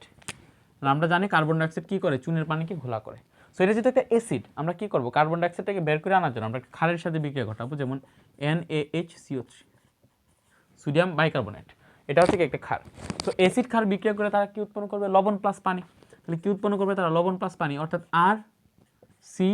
খেয়াল করো NaOO, যেটা হবে খেয়াল করো RCOONA plus carbon dioxide plus H2। একটা জিনিস আমি ভুল বলছি, এখান থেকে কার্বন ডাইঅক্সাইড বের হয়ে আসে না, কার্বন ডাইঅক্সাইড বের হয়ে আসে এইখান থেকে, অ্যাকচুয়ালি এখান থেকে কার্বন ডাইঅক্সাইড বের আসে। আর এটা তোমার লবণ ফর্ম করে RCOONA NH। অর্থাৎ মেন কথা হচ্ছে অ্যাসিড ক্ষারের মধ্যে যদি বিক্রিয়া ঘটায় তখন কি করবে? লবণ প্লাস পানি উৎপন্ন ঘটবে না। আর যদি সেখানে বাইকার্বনেট থাকে তাহলে অবশ্যই সেখানে কার্বন ডাইঅক্সাইড প্রোডাকশন হবে। তো এটা যদি অ্যাসিড, তাহলে আমরা একটা ক্ষারের সাথে বিক্রিয়া ঘটালাম, এমন একটা ক্ষার যে ক্ষারের ভিতরে কার্বন ডাইঅক্সাইড আছে। সো এটা যেহেতু বাইকার্বনেট, সো সেটা আলটিমেটলি কার্বন ডাইঅক্সাইড দিবে, কারণ আমরা জানি যে বাইকার্বনেট ভেঙে কার্বন ডাইঅক্সাইড এবং পানি উৎপন্ন করে। তো এখানে হচ্ছে কার্বন ডাইঅক্সাইড দিল, এই কার্বন ডাইঅক্সাইড কী করবে? চুনের পানির সাথে বিক্রিয়া করে চুনের পানিকে ঘোলা করবে। কিভাবে? +8 রিঅ্যাকশন, ক্যালসিয়াম কার্বনেট ফর্ম করবে +H2। ঠিক আছে? এটা হচ্ছে অদ্রবণীয় ঘোলা, মানে চুনের পানিকে কী করবে? ঘোলা করবে। এটা হচ্ছে ক্লাস 8 পড়া। ঠিক আছে? ক্লাস 8 এই রিঅ্যাকশনটা আছে, এটা নিয়ে কোনো কথা নেই। কথা হচ্ছে আর পরেরটা নিয়ে। মিথানোয়িক অ্যাসিড এবং ইথানোয়িক অ্যাসিডকে শনাক্তকরণের তোমার আলাদা দুইটা প্রসেস আছে, অর্থাৎ মিথানোয়িক অ্যাসিড এবং ইথানোয়িক অ্যাসিড, শুধুমাত্র এই দুইটার ক্ষেত্রে। তো মিথানোয়িক অ্যাসিড এবং ইথানোয়িক অ্যাসিড, অর্থাৎ ফর্মিক অ্যাসিডকে শনাক্ত করতে পারবা, ফর্মিক অ্যাসিড HCOOH। এই ফর্মিক অ্যাসিডের সাথে যদি তুমি কি করো? তুমি হচ্ছে ফর্মিক অ্যাসিডের সাথে তুমি হচ্ছে HgCl2 এর বিক্রিয়া ঘটাবা, HgCl2। অনলি ফর্মিক অ্যাসিডে বিক্রিয়া দেবে। এই ফর্মিক অ্যাসিড কি করবে? HgCl2 এর বিজারণ ঘটাবে। HgCl2 কি ঘটাবে? বিজারণ ঘটাবে। বিজারণ যখন ঘটে তখন জারণ সংখ্যা কি হয় ভাই? বিজারণ যখন ঘটে তখন জারণ সংখ্যা হচ্ছে তোমার কমে। জারণ সংখ্যা কি হয়? কমে। খেয়াল করো। আর জারণ যখন ঘটে তখন হচ্ছে জারণ সংখ্যা বাড়ে। ক্লিয়ার? যখন তুমি যখন দুইটা ইলেকট্রন দান করে দিবে, জ্যাটেনের ইনিশিয়াল জারণ সংখ্যা হচ্ছে 0।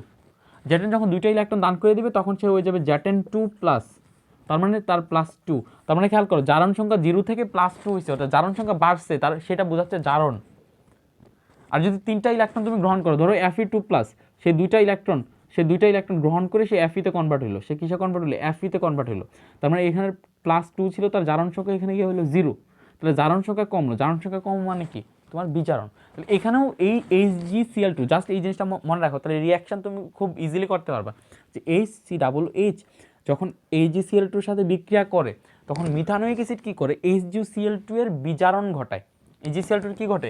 বিজারণ ঘটায় HgCl2 এর। তো HgCl2 যদি বিজারণ ঘটায় তাহলে কি হবে? এখানে HgCl2 এর বিজারণ ঘটাইলে এখানে হচ্ছে নর্মালি প্রথমে তোমার ইনিশিয়ালি ফর্ম হয় কি ACOH ভাঙা যেটা হয়, এখান থেকে একটা কার্বন ডাইঅক্সাইড আসে, আর এখান থেকে একটা H গিয়ে এখানে একটা Cl এর সাথে বিক্রিয়া করে HCl ফর্ম করে, এখানে অ্যাকচুয়ালি 2HgCl2 অংশগ্রহণ করে।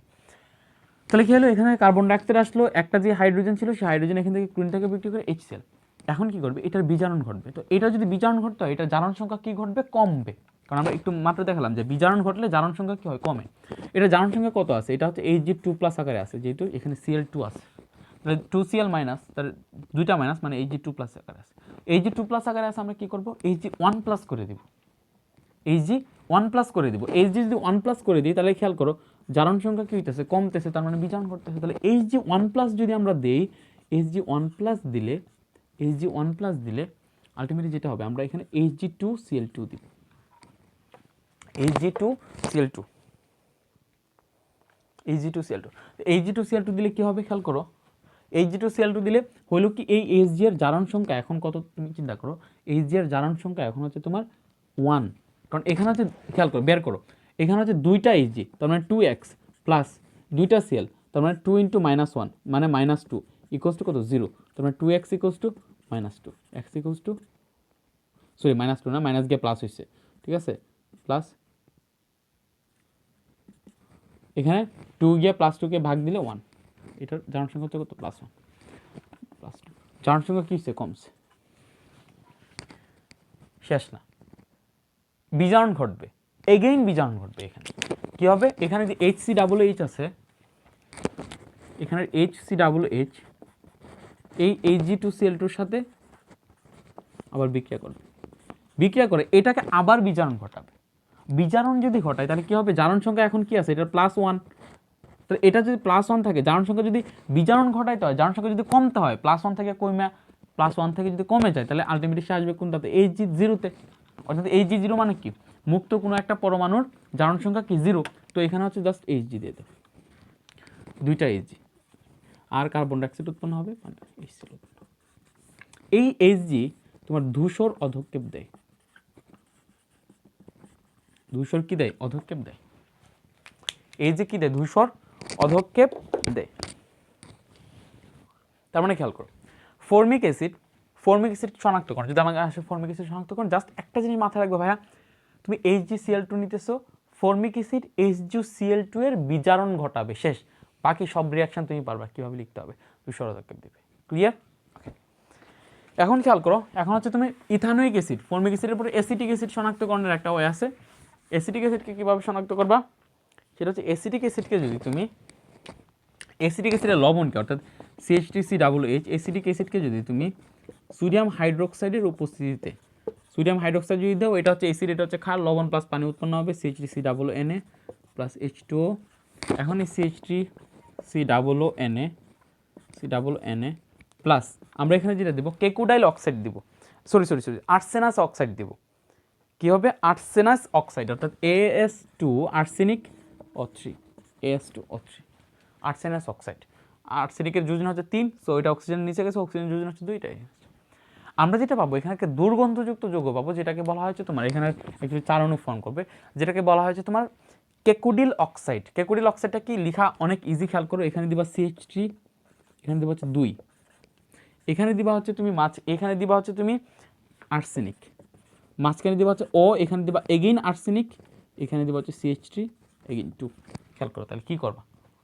4 অংশগ্রহণ করছে, CH3 2 দিলা, প্যালিন্ড্রোমিক সিকোয়েন্স একটা, এদিক দিয়ে গেলেও যা, এদিক দিয়ে আসলেও তা। তাহলে এদিকে একটা CH3 দিলা, এদিকে একটা CH2 দিতে হবে। এদিকে যদি একটা AS দাও, এদিকে একটা AS দাও, মাঝখানে একটা অক্সিজেন দাও, এখন পড়ে যাও CH3 2SO CH3 2SO এটাকে বলা হয় কি কেকুডিল অক্সাইড, কেকুডিল অক্সাইড, এবং এটা দুর্গন্ধযুক্ত। এটা মিথাইল ইথাল মিথানোয়িক অ্যাসিড অন্য অ্যাসিডগুলো দিবে না, এটা just ethanoic acid. Clear? So আমাকে যদি বলে যে মিথানোয়িক অ্যাসিড এবং ইথানোয়িক অ্যাসিডের মধ্যে পার্থক্য লেখো, তাহলে মিথানোয়িক অ্যাসিড এবং ইথানোয়িক অ্যাসিডের মধ্যে একটা পার্থক্য হচ্ছে এটা, যে মিথানোয়িক অ্যাসিড তোমার কার সাথে বিক্রিয়া দিতেছে, মার্কিউরিক ক্লোরাইডের সাথে বিক্রিয়া দিতেছে, আর এখানে এ হচ্ছে তোমার আর্সেনাস অক্সাইডের সাথে বিক্রিয়া দিতেছে, এবং দুইটা বিক্রিয়া তুমি লিখে দিলা। সেকেন্ড জিনিস যেটা আমরা আগের লেকচারে পড়ে আসছি, 35 নম্বর লেকচার আমরা পড়ে আসছি, যে অনলি মিথানোয়িক অ্যাসিড বা ফর্মিক অ্যাসিড, অনলি HCOOH কোন কোন বিক্রিয়া অংশগ্রহণ করে ভাই? অনলি HCOOH তোমার টলেন রিয়েজেন্ট